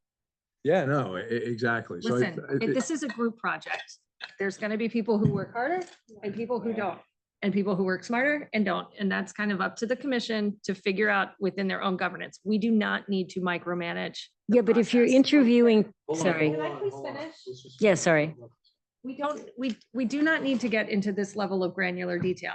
If FOIA is required, whatever FOIA requires, they will get training, but we should not put anything in a document to them that says what FOIA is or what their responsibilities are underneath it. They should be trained on that. We should not be giving them direction on that Right. because I don't know that it's all consistent. I don't know FOIA well enough to know that So it will all get handled, guys. These are adults. A lot of them have served on boards and commissions Right. before. Some people are going to give more time. Some people are going to give less. Some people are going to write more. Some people are going to write less. We do not need to micromanage that. We need to figure out who the best people are to put on the commission. And that's it. All right, so, yes, Kim. My point is wasn't about FOIA. It was just that if you're interviewing town employees and they work from 7:30 in the morning till 3:30, you can't ask them to interview at 7 o'clock at night. So my only point, it wasn't about FOIA. It is about when are most of the interviews going to take place? If that person works full-time in New York City, I'm just saying, That's why the I'm time asking the limitation question. Question is going to be asked and there's going to be examples. Yeah. Can you only work during, do you have hour limitations during the day? Like, do you have Okay, travel we didn't- plans? Yes, we I said that. didn't- Right, you so. putting an EG on there. So, yeah, the question will be, do you have any limitations in terms of your time that you can spend for this role, which we anticipate would be approximately 10 hours per month, which is a number that fluctuates, could be lower, could be higher, and limitations could include hours of the day, whether it be, whether you have availability in the more in the evening, or is it more towards, is it during the work hours? And we'll have that, and that's exactly how we're going to state it. So they'll know. And if they say, yeah, listen, I can only give 2 hours at night on a Monday, all right, well, that's a problem. This is not for you, Yeah. That's it. Halftime. Halftime, exactly, right, exactly. I'm satisfied. When we're having this conversation about technology, shouldn't there be a minimum expectation that people on the commission can use technology? Because you're writing reports and you're sharing information. So, 100%. I mean, Yeah, well, Yeah. it's kind of basic. I guess, Does I don't know, everyone have just to be call able it. to write?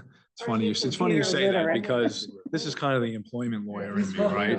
I'm like, oh, wait a second, now we got to start talking about capabilities. And then we start talking about, well, maybe there's a segment of the demographic that is not so tech savvy. And then there's like, well, hey, wait a second, you're discriminating against me. So I want to be careful about, it's a great point. Let's be very careful about that issue. Whether there's need for a reasonable accommodation to perform the role, like it could get kind of funky, like it really could.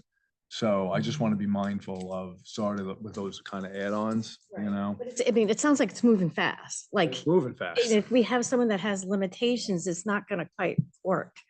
Yeah. I mean, not to be discriminatory, but it's just fact. I mean, do they have a computer? That's my only question. If they do, then they should be able to serve. And if they You don't, can have an iPad. You don't need to. they could do an iPad. Yeah. How do they communicate? Maybe that should be another I think question. it's do you have any limitations on your ability to serve? That would be one of them. Technology limitations, Great. time limitations. Yes. sort of Like there's. Okay, there you go. There you go. I There you think that's a go. perfect solution. Just add that to the limitations. We got a lot of limitations. Limitations that would include timing, like, for example, are you generally available during the day or not? Do you have any technical limitations in terms of any resources that you would need in order to, perform the function of this role? Great. All right. Like We that. could give them an Get that? iPad. We could, right? All right. I don't know that we have the budget. for So that, I but- think honestly, that should be it. I really Those don't, three you things? can't lord it up with like a million questions. We're not deposing anybody. I think a lot of these people, I think, are known quantities. I'm not saying that pejoratively. I'm saying I think a lot of us do know a fair amount. For example, Kevin, who's sitting in the back, is throwing his hat in the ring. Many people know him. So I think I'm okay with that. If we leave it like basically those four things, the CV, the other than this general desire question, and then the limitations question with the EG showing some carve outs there. Is everyone okay with that? Are we looking for anything more here to pound people with? I think that sounds good. Who's going to send them this email with all these questions? Like, how's that going to work? So I think Christina volunteered to do that. I will create the sheet with the questions. I'll pass it around to the entire town council. Then you will comment, we'll finalize it, and then it will go to each of the candidates. So we need to have these questions buttoned up and by Friday, okay? And guys, seriously, are we okay with these questions? We cannot have like 50 emails, like, well, I gotta put this in there now. We're not doing that. This is it.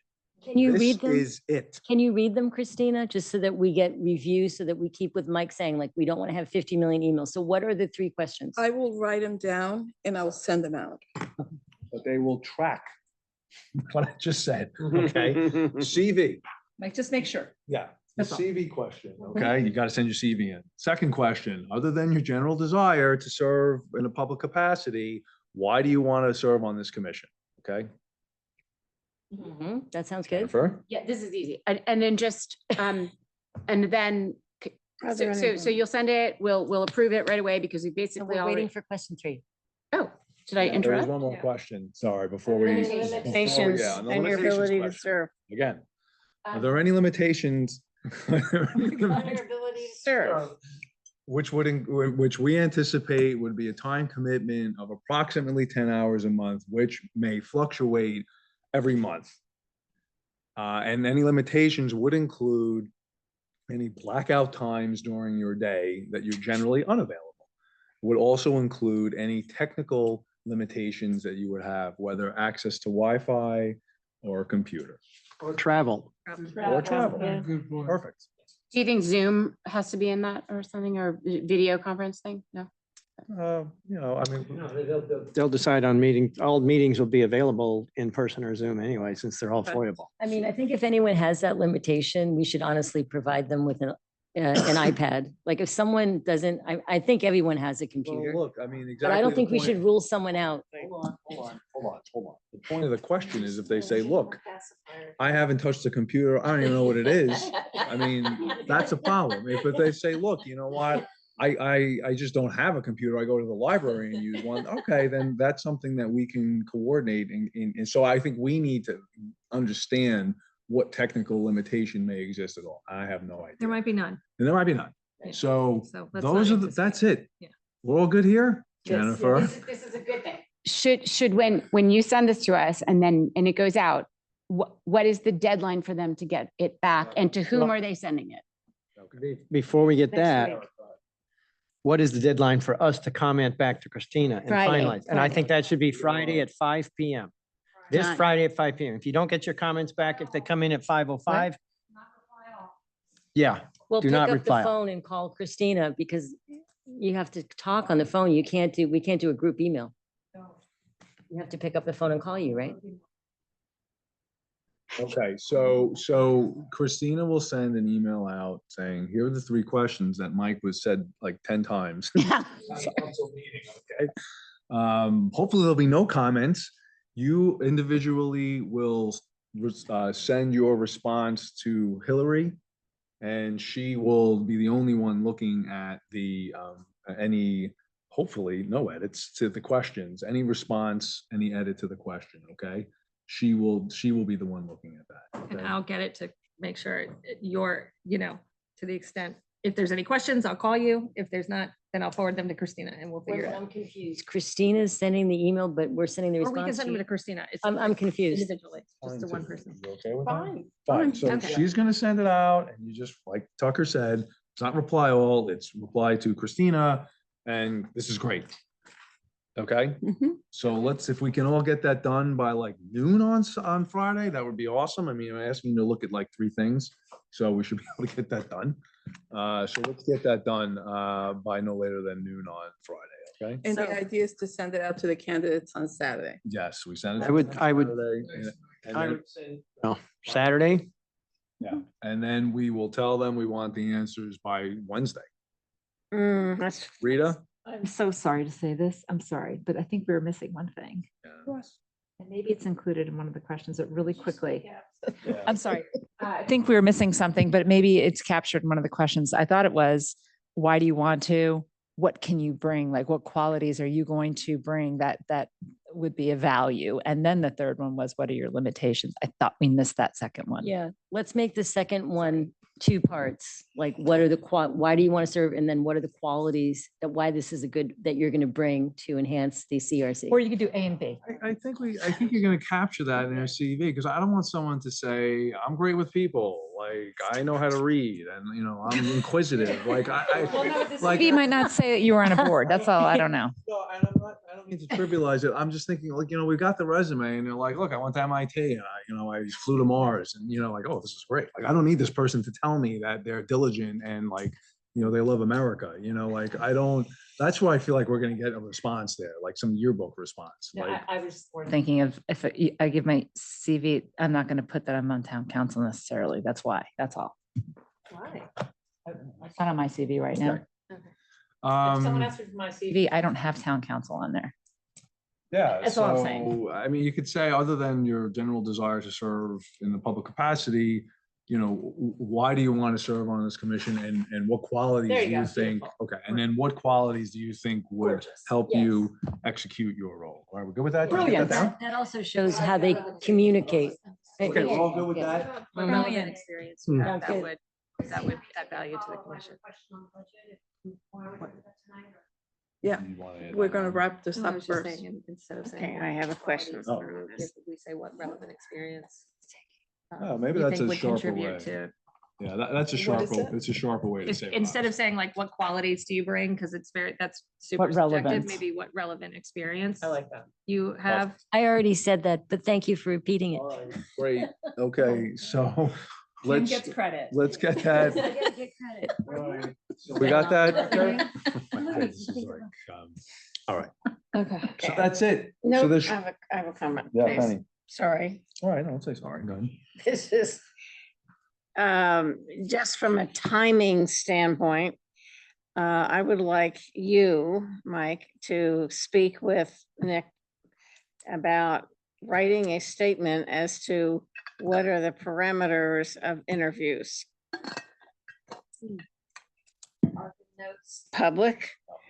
Can you have executive session interviews?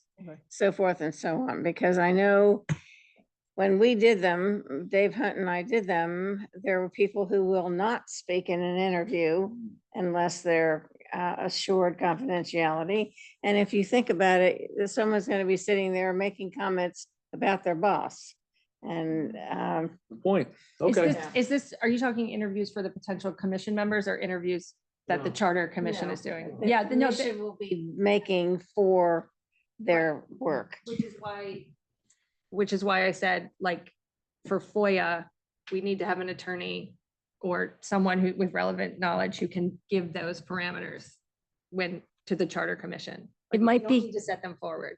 It might be helpful. Have Have an informed consent. No, no. Category. You're talking about something that happens after, it could happen Yes, after but we it appoint takes the. a while to have it Right. develop, is my point. Right, start now, but it's not urgent. It's No, not- it's totally, not- but it's just not something that we should be instructing No. the commission to do. It should come from Right. somebody who is a FOIA expert or an attorney. Like, we should not be telling them that. Ask Nick, because he's doing it with several towns. Well, to mimic what Kim just said, I said that earlier. Didn't say yet. What about having an informed consent so that when people take the interview, they know what the parameters are? So before they even have the interview, it's very clear to them what the limits or the non-limits of confidentiality are. That's just something that the lawyers can think about, but I would suggest an informed consent of some kind. Can I just interject to answer Penny's question and also to reflect back to what happened with FOIA 10 years ago? I think that all the meetings, the interviews have to be open, but an individual can submit something anonymously in writing as a recommendation. They don't have to say it at the meeting. This would avoid any other issues. And if anybody wants to see what anonymously was submitted, it's anonymous, but it's there for anybody to see. I don't think. I think that's risky. Because anyone could say something without any responsibility. I don't think we want to suggest that people submit anonymous comments. If there is a mechanism whereby FOIA is still being complied with, but an interview can be done confidentially, that is for the commission to learn about and figure out. That is not for us to decide tonight while we're trying to figure out the process for constituting this Yeah, commission. so Like, let's stick we'll with get that, there. okay? But I'm happy to talk to Nick, Penny, Yeah, I 100%. just say, but we've got to get out ahead of it because it will take some time to develop it. Okay, so getting back to the processes, we got to wrap this up, guys. So the questions now, honestly, I don't know why there'd be any edits to these questions that are going to be sent to you by tomorrow. Oh. Like, I mean, really, it would be baffling to me that there be anyone saying, we'll add this on, all right? This is it. We don't have the time. I'm serious. Well, if you're saying that, then I need to resign from the Yeah, town. but Tom- Exactly. What is Tom? Easy on your way out, you're gonna hard. Tom's already revising them. I'm concerned about the timeline. I don't know. if Well, you hold, did- let me, come on, I have to manage this. Listen, the timeline is the following. We're sending those questions out on Saturday. They have to get them back by Friday Wednesday close of business. It has to.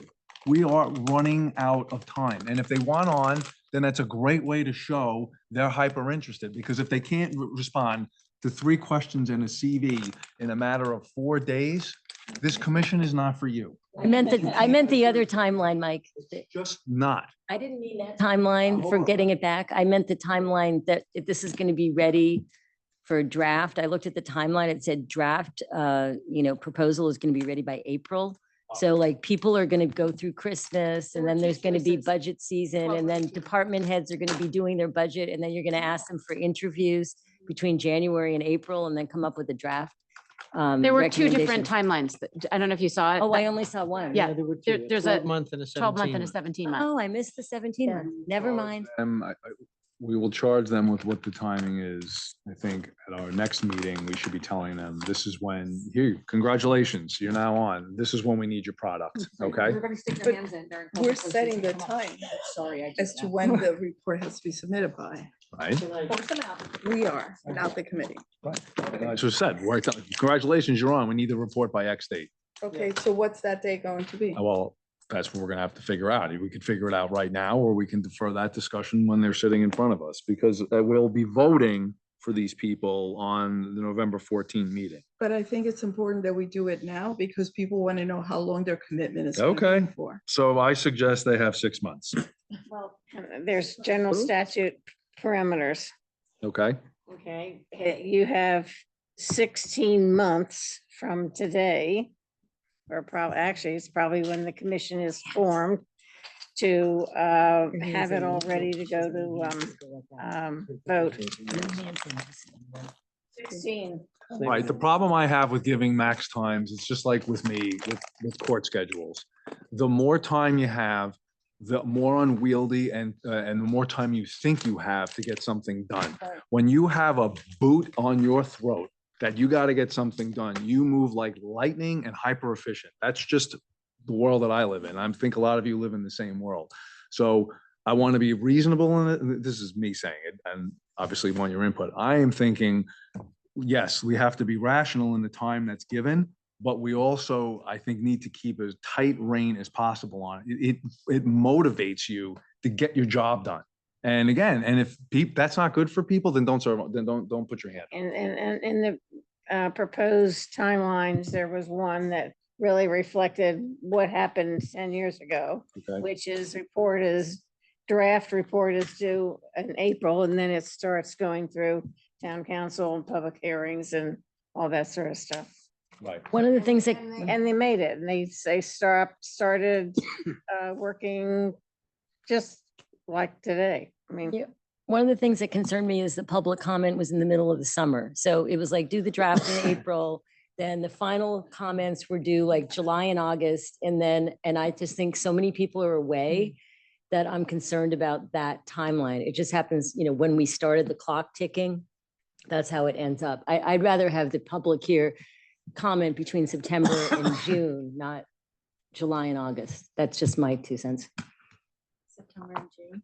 Well, if you look at the 12-month timeline, the public comment comes in July and August, right No, I before. understand that. You said you would prefer it to be between September and June. Yes, meaning when most people are here, like got it, got it. Sorry, I thought you meant parents that of timeline. children and, when people are on vacation in Europe. And Within that time. Got it. Yes. Hey, Mike, if I may, I spoke with Nick Monte today. I can jump in and maybe.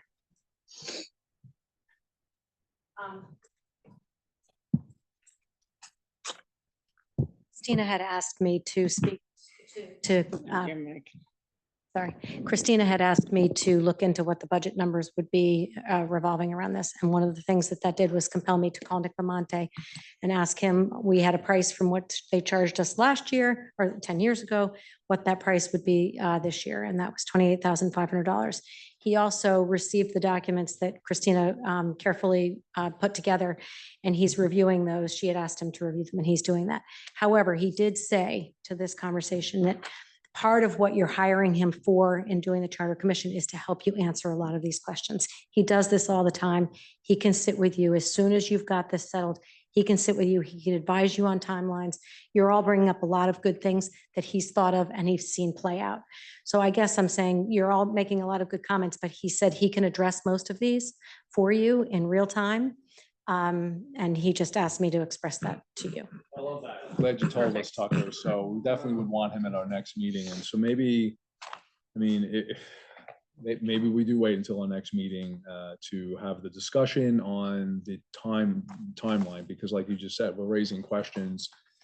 And I think if we have as appropriate counsel, we can then detail it. And I don't think we need to have that deadline right now at this meeting. And I think we'll be more confident in the decision if we have proper input. So I appreciate that. So is everyone okay with that? Yes? All right, great.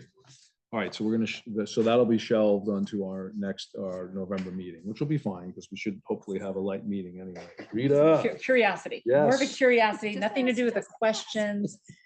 The question is there just a conflict, is there any such thing as a conflict of interest for this? And is that like figured out somewhere? Yeah, I mean, as they'll be serving on a commission, they're obligated to comply with the town's ethics policy. Okay, so that, and that gets taken care of. Oh, yeah. no, they Okay, have to that's all. sign- They have to sign all that. That was it. If I Yes. may, I think that if you're a contractor with the town, you're disqualified from participating in the commission. Contractor with Yes. the town. Mhm. So if I sold the town widgets, Yeah.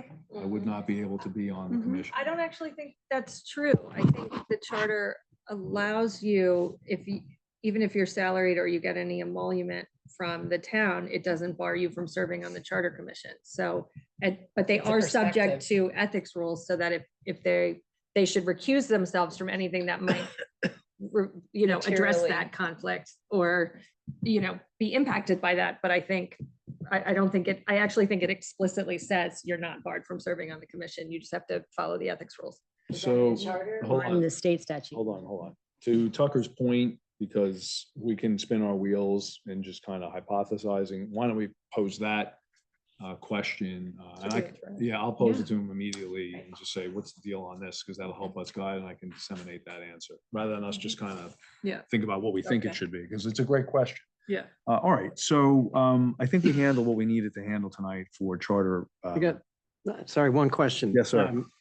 When we send these questions out to the possible candidates and they return them by the 22nd, do we want them to appear before this body at the next meeting? Yeah, so what will happen is we will need to then set up a special meeting to have a public discussion with these candidates. So the public can see our question, our interaction with these, potentials. So then on November 14 is when we actually vote.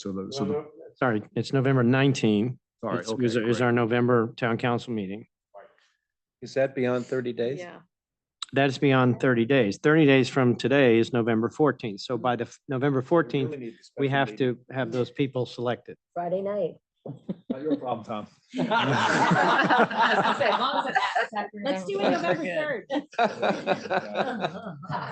Is there be any preliminary elimination of some people as we go through these CVs? Got to get it down to a manageable list. I mean, there's like 20 some people. Right. We 15 minutes, 10 minutes apiece. That's a long time of interviewing. Yeah. Does it make sense? It's within a caucus to do some preliminary. Yeah, I mean, it would make sense to have a caucus discussion, I think, respectively, and then we can have, bring that discussion forward publicly so everyone, can see what's going on and there are no accusations of, closed door kind of stuff, but we always want this out, but we just have to manage it somehow. That's my general thought, but I'm open to any other suggestions. I'm sure that'd be, I mean, I can look at this list and some people pop off as be absolutely fantastic and a couple people I say I'm surprised they're even interested, you know. Right. Okay, so, other than that, I think that's fine. So I don't think, yes. I just, and I apologize if I missed it. Did we identify who the people are sending the questionnaire back to? No, the candidates. The candidates. You're sending us the questions for review, the draft. We're going to say immediately, yes, it's perfect. Who are the candidates mailing their questionnaire to? Or, Yeah, I mean, they could send it. so you don't, I thought Diana had I suggested, think it should be somebody not on our. she had suggested perhaps Tucker or Pam Flynn, who would then aggregate it with Pages, or? I really don't, I don't care one way or the other. I don't know. It doesn't make a difference to me unless I'm missing Yeah, something. it doesn't make a difference to me either. Pam. Why? I think maybe the town clerk's office. Oh, they're kind of short No, staffed that, right that's, now. you can't invest a clerk with that. So, Then have them sent to me. all right, Pam's fine. Again, I really, I don't see that. It doesn't make a difference to me one way or the other. I don't think there's any particular benefit or value either way. So, well, I mean, what does everyone think? I don't understand why it's not staying within the council. I mean, I don't know. Well, Deanna made a good point about a perception of neutrality and privacy and not sharing. It was just a. It should all, my thought was, sorry, Maria's online, so I don't want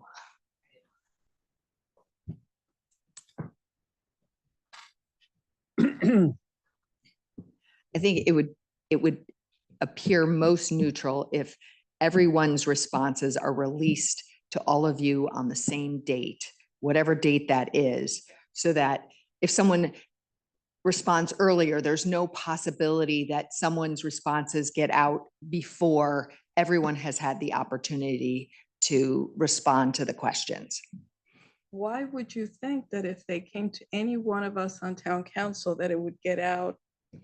It would get to you. Yeah, You're on town council. Like you would get to see everything in the order in which it comes in. Early, you'd get everything early. Didn't get it, but I also think that we should say, you send it to Pam and you send it to the town council distribution list. Right, I think on the day whenever, I mean, I would assume that they just get all released on whatever day you want them to start, that you guys want to I like that. review them. Like you pick whatever day you want Pam to send them to all of you. But I don't think there's anything wrong if someone comes in first. Why can't they send it to the town council distribution list? If they come in first, then so they come It's in not first. having one person on town council be the keeper of the info. Yeah, we I send think it to that- all of us. Yeah. Just send it Just to send to Pam. Pam. It's not a- Well, But like once one or neutral twice, Pam. person who is Okay. clerical takes it in, makes the pages in this document and sends us one document that we receive at the same time and start perusing it at the same time. I don't understand how that's not. All Amen. subject to FOIA anyway, so I don't, it doesn't really make a difference to me. I mean, it's not like this is gonna, be hidden from anybody. Yeah, and it allows us to pace our work. Like if someone comes in on Saturday, 3 come in on Sunday, why should we get, 30 responses on Wednesday? I mean, that's like, it actually allows us to work faster if they just send it Fairest to the TC distribution. candidates. It's fairest to the candidates if, unless you just say it has to be in on this date and no earlier, because if someone responds earlier and for some reason, someone talks about someone's response and someone else who might be a candidate hears that information, I think for confidentiality and giving everyone the fairest shot to just be unique in their responses and no potential like, oh, well, this person answered it this way. You might want to I think it's fairest to everyone who wants to participate that everybody's responses come in and they're all distributed at the same date. Good answer. I think that makes a lot of sense. Yeah. I just like it. I mean, I just look at it from an administrative standpoint, is that if someone wants to collect and close, that concern is really is minimal to me in terms of fairness. It's just a matter of administrative convenience. Yeah. So I think then we would have the responses due, no later than close of business Wednesday. And Pam needs to send those to us by no later than 5:01 PM Wednesday. There's no delay. I Close of don't want to business. hear any, I can't. So then they've got to get it. Or 1:30 on Fridays, 3:30 on Mondays. So then they So- gotta get, I get it. So they've got to get them in by Wednesday at noon and we want them before she leaves. And no one's going to look at them except for I don't- Pam? I get her hours of operation, but there's no lag time here. There's no, they sit around in an office for a day or 48 hours.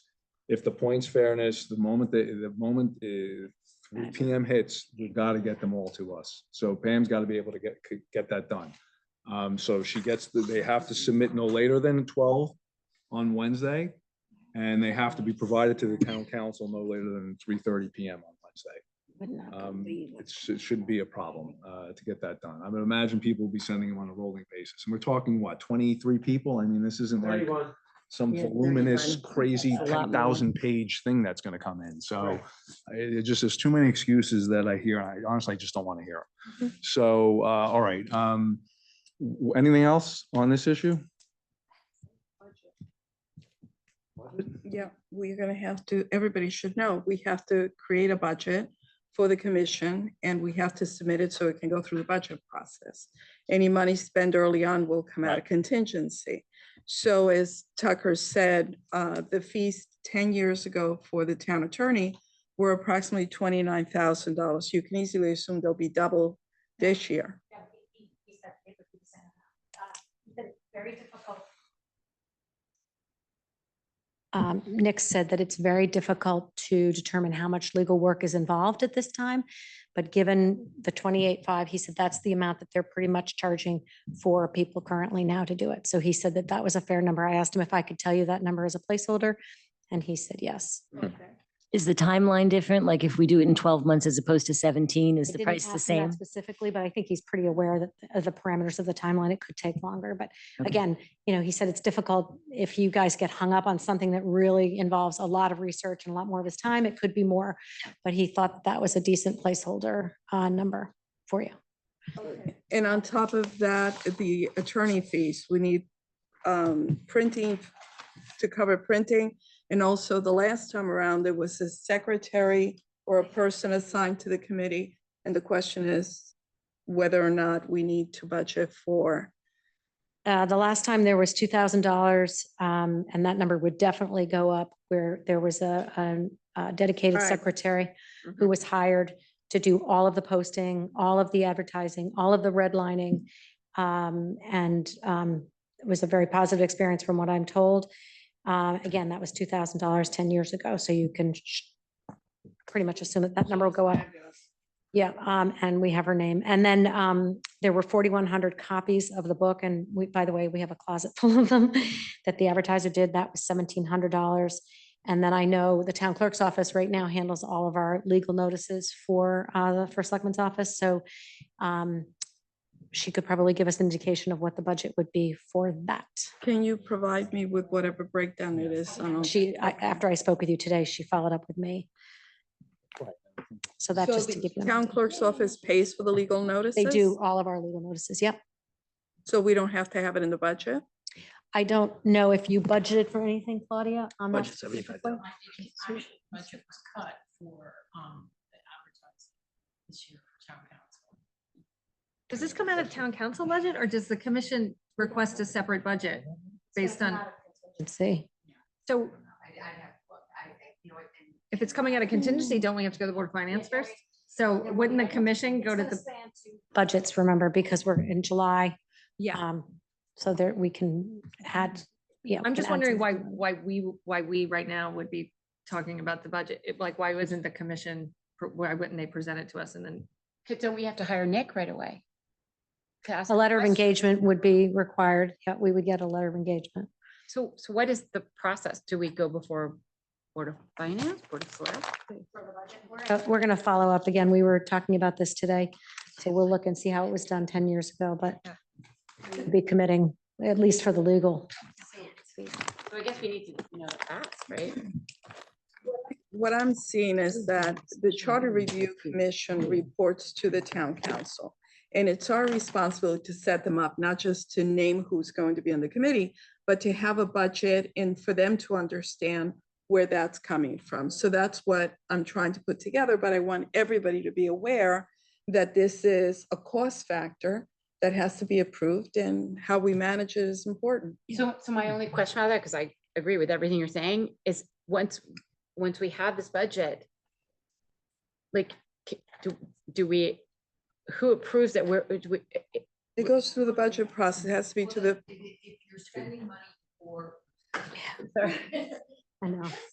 You're getting your steps in tonight. It's good aerobics. Yeah, good aerobics. So if you might want to allocate 2 years, because this is going to span 2 budget cycles. Anything that's needs to be expended this year is going to have to go before the Board of Finance to come out of contingency and be approved through the Board of Finance.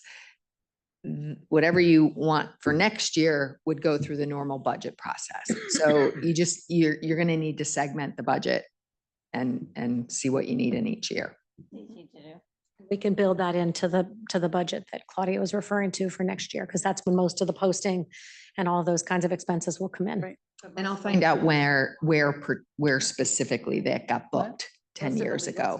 Because I doubt it was in the town clerk's office. and I'm then the guessing it final was- expense is really the register of voters, because this is going to go through a referendum, and we need to make sure that we allocate the monies for that.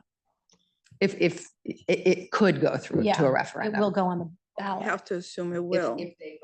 To approve. I mean, there's a lot of steps to get to a referendum. Yeah, but we have to put it in the budget Yeah. just in case. Yes. How much did it cost in 2015? Does anyone know? Total all in? No, so as I say, these were the numbers that I was given today when I spoke with finance. That's all I have for you right now. Okay, well, that makes sense. If the vote is at the normal November election time, is that an adder to the registrar? Well, if they have extra, you'd probably have, it won't be extra people. It would just be, if there's stuff that has to be in the paper, all the noticing, that kind of stuff.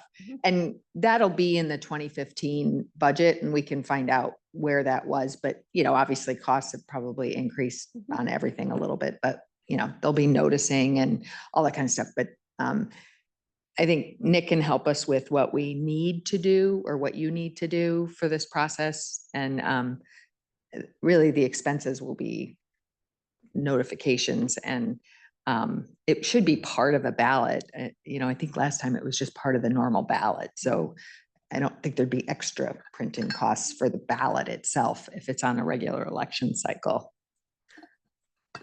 If it isn't on the regular election cycle, then there will be expenses. If it's on a regular, it's just part of the normal ballot, just an added line.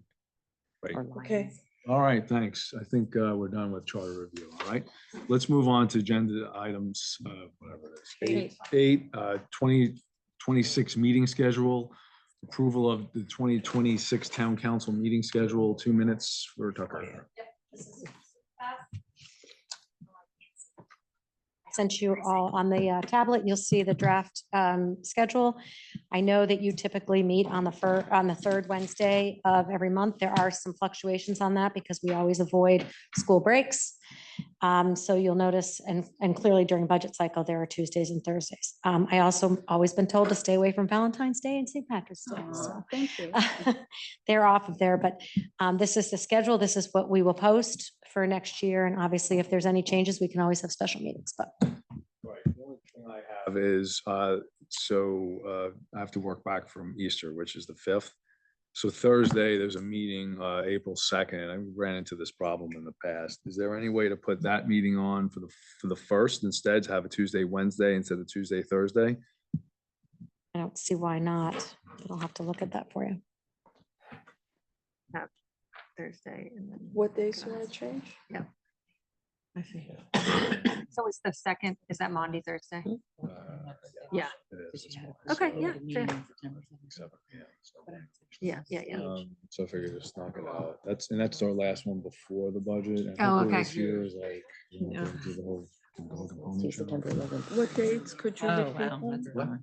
See, you want to change? So yeah. I don't currently know we why I have it read listed as 29. April 2nd, which is a Thursday, which is Holy Thursday. That is your Oh, question. that's the tough one. So if we could just But do. April 1 is Passover. Okay. What if we did, what's the second? Remember, there are budget guidelines that, everything like has to be the third Thursday after the first Tuesday. It's crazy to work on. this. Anyone opposed to doing like an earlier start on the April 2nd, like a 5 PM? Can I say about in terms of Passover? Like, I mean, we could almost do, if like you really want to do it on that Wednesday, we could do it like Before. either earlier or later, like just. Like, You tell me. I mean, It's bad form to have it on Passover. People are trying to be preparing. flexible. I know. but Yeah. So anyways, yeah. good, I appreciate it. So maybe then if we do earlier on Thursday, if we do like a 5:30 start, Sure, right? we moved everyone accommodated. So maybe we could just do a 5:30 start. Plus, anyone who has to come here, I mean, that helps them too. So I don't know who would really say, no, I want to start at 7. We really should not do budget stuff on April Fool's Day. It would be. I know, I was thinking about that too. Here, it'll be very. Yeah, it's not fun, right? I mean, it's fun for a minute. And then you're like. For the April 2nd date, we'll stay on the 2nd, but we'll have a 5:30 start, not a Yeah. 7 PM start. Exactly. Neat and tidy. Yes, for sure. And so that would It's cancel. public hearing. It's public hearing. So Yeah, which that- is okay. well, I know, but keeping it neat and tidy depends on Mhm. how many public comments we get.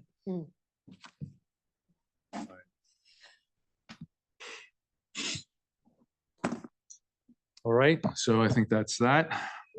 You need to approve. that. Yeah, so I'll make a motion to approve the 2026 Town Council meeting schedule as amended for the April 2nd, 2026 meeting will convene at 5:30 PM that night instead of 7 PM.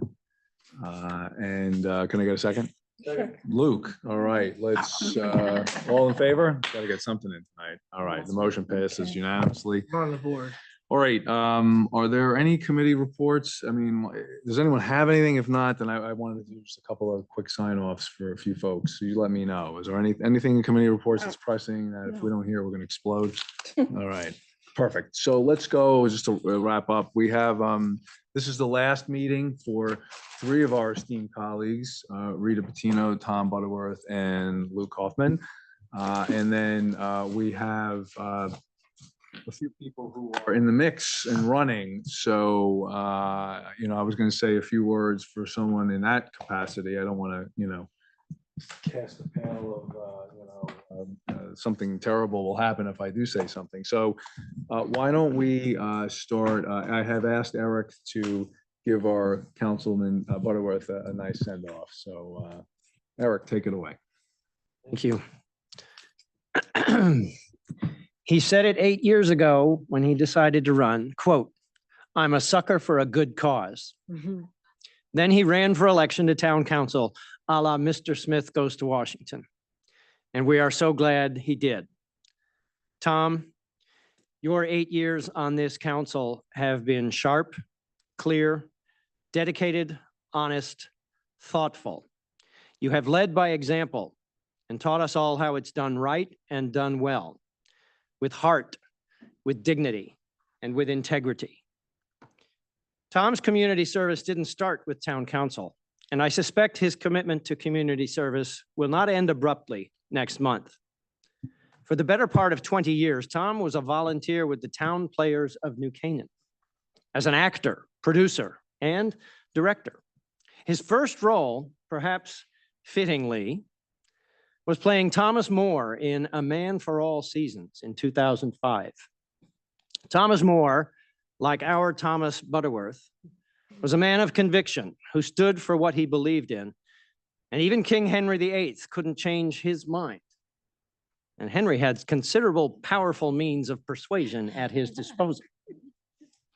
Tom Butterworth has given himself also to the Gridiron Club and New Canaan Chamber Music. Tom, we wish you well. We wish you and Libby great joy in retirement. We wish you happiness away from bylaws and ordinances, committee work, and Wednesday night meetings. All the best to you, our friend, our mentor, and our most esteemed colleague.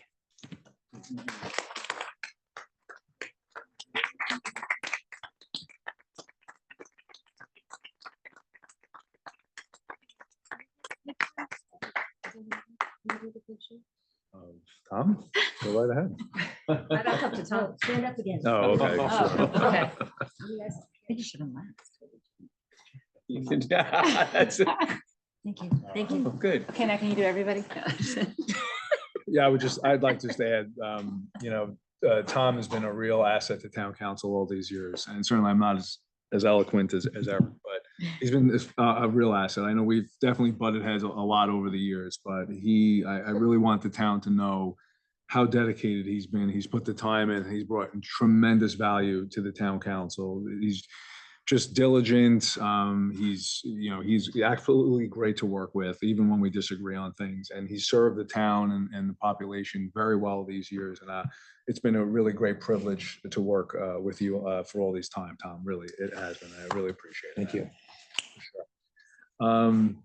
So Kim, do you want me to say anything? You don't have to, because I don't know if, because What do you mean, like me and Hillary running? What are you talking about? well, no, what we're doing here. We There's might- people, this may be their last time here. I don't know. Oh, no, I'm not jinxing it. I'm Okay, that's what I was trying to get at. So You'll I'm be totally here. fine with that.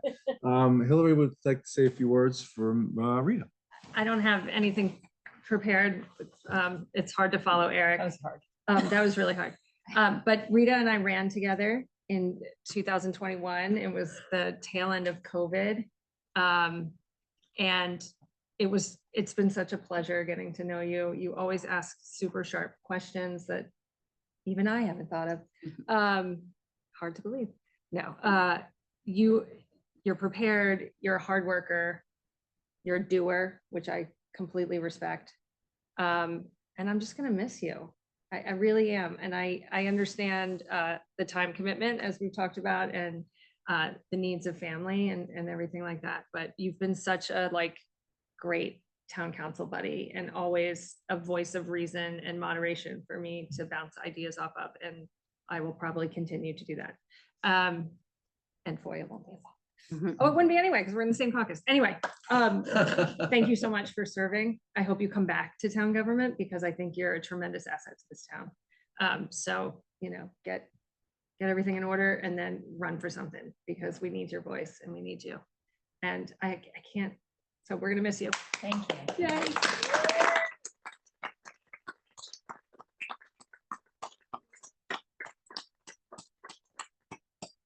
I also want to say, in a slight show of bipartisan support, Tom has been a total rock star and a huge mentor to me.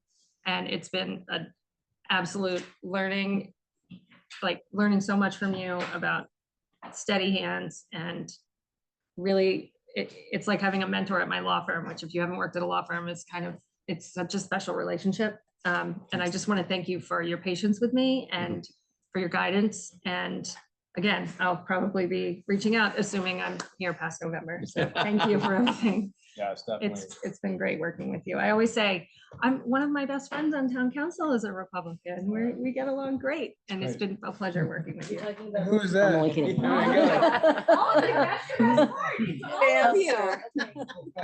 Where do we I would sit, say- right? Yeah, exactly. Just to add for Rita, I've always found in the 4 years, Rita, you are you're an umpire. You call balls and strikes, really. I always found you like a very calm, moderated, very sensible, logical person in trying to reach a conclusion and in the best interest of the town. I've really appreciated when you've weighed in on very critical votes throughout, your tenure. Even when I didn't agree with the vote, I've always I know that's a truly well thought out and reasoned decision. And I think you really added tremendous value to the town. And just like with Tom, this isn't exactly the most exciting place to come and spend the Wednesday, but I wish people really could see the work that's put in here. And we're really going to miss you, Rita, on town council. And I hope you do come back into service at some point. So Luke, my boy Luke Hoffman, years ago, Luke and I got to know each other on the football field. Our sons were playing youth football. Didn't know him from a hole in the wall, but we hit it off real well. He's a Jersey guy. I'm a Long Island guy. A lot of similarities there, a lot of dissimilarities. Good reason. Yeah, For good no, reason. at least you weren't fist pumping the whole time I met you that first time, buddy. This wasn't the shore. And but in any event, he comes from a family of the civil servants. His dad was an uppity up in the Jersey Fire Department. My dad is NYPD, and just kids who have parents who were civil servants. We especially in the first responder capacity, we have a lot of shared experiences about that, about whether your old man's coming back that night. It's the truth, so you have a lot of a different perspective, I think, in a lot of different ways when you grow up with that kind of what happens every day when dad leaves the house in the morning. So I knew Luke and I had a really great shared experience. He knew I was involved in politics at the time, and I'll never forget, he said, I want to get involved. He goes, I'll sweep the floors at town hall just to get involved. And I thought that was like a really great kind of show of effort, like, hey, I really want in. And the spot opened up, and I approached him and I said, hey, listen, I'd love to have you involved. He threw himself in completely, all in on this campaign. He impressed people and had a really great vote tally for someone who was new to town. He's a great family man, has lovely kids, a lovely wife, and really creating a great New Canaan experience. On town council, for me personally, he's been a real confidant in a lot of ways, a lot of, discussions privately, and he's been a great conciliary to me and a great source of support for me on town council. He's a man with a big spirit, and he's a good faith guy. And I know he's really treasured his time on town council, and he's, as with others that I've been saying tonight, has provided great insight, great value, and at very critical times, a very strong voice, which I've totally appreciated. And I do wish the town could understand that commitment, especially when, like all of us, being pulled in 1,000 different directions, especially if you have younger kids. So we'll miss you on town council. Thanks for stepping up, and having my back and all that. I really appreciate it. So thanks a lot, Luke. I really appreciate it.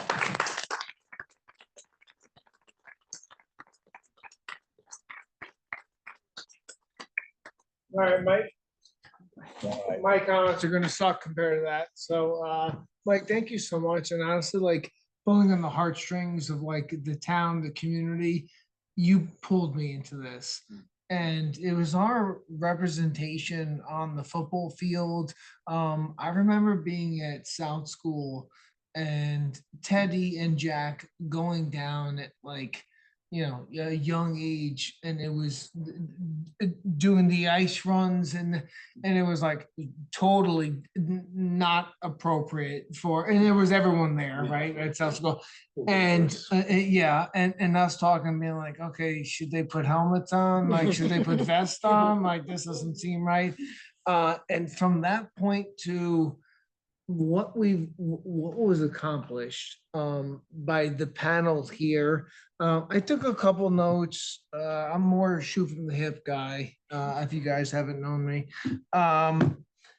Like, it's been absolutely remarkable what's been accomplished on both sides of the house, and the relationships, the partnerships, and the respect level. I mean, I remember sitting at having coffee with Penny and her coaching me, being like, Luke, this is where we need to, and doing that and then executing that, appreciation, and then taking that all the way to the library and the movie theater and so forth. I couldn't appreciate more what we've accomplished together here over the last, having my last town council meeting over the last 4 years. And Mike, you couldn't have set the stage and eloquently done it. And that's your style, man. That is you. And the town is so appreciative of who you are. I'll give a couple of highlights. The planning and opening of our beautiful town library, the development of the baseball field, enhancing recreation and our youth for this town, the renovation of the police station. I am so proud of everything that's been accomplished, and I'm just so respectful that I was actually able to be part of that. That I was part of those journeys, that this and the pillars and the stakes and the focus of everyone that's up here is so tremendous, that this town is so lucky to have you leading the charge. And I cannot say, like, if I look back to what 4 years ago was to what 4 years today is absolutely remarkable and insane. I'm so proud to actually be part of that and to be part of something with this town. I just want to say thank you, and I'm so appreciative, and go Rams. If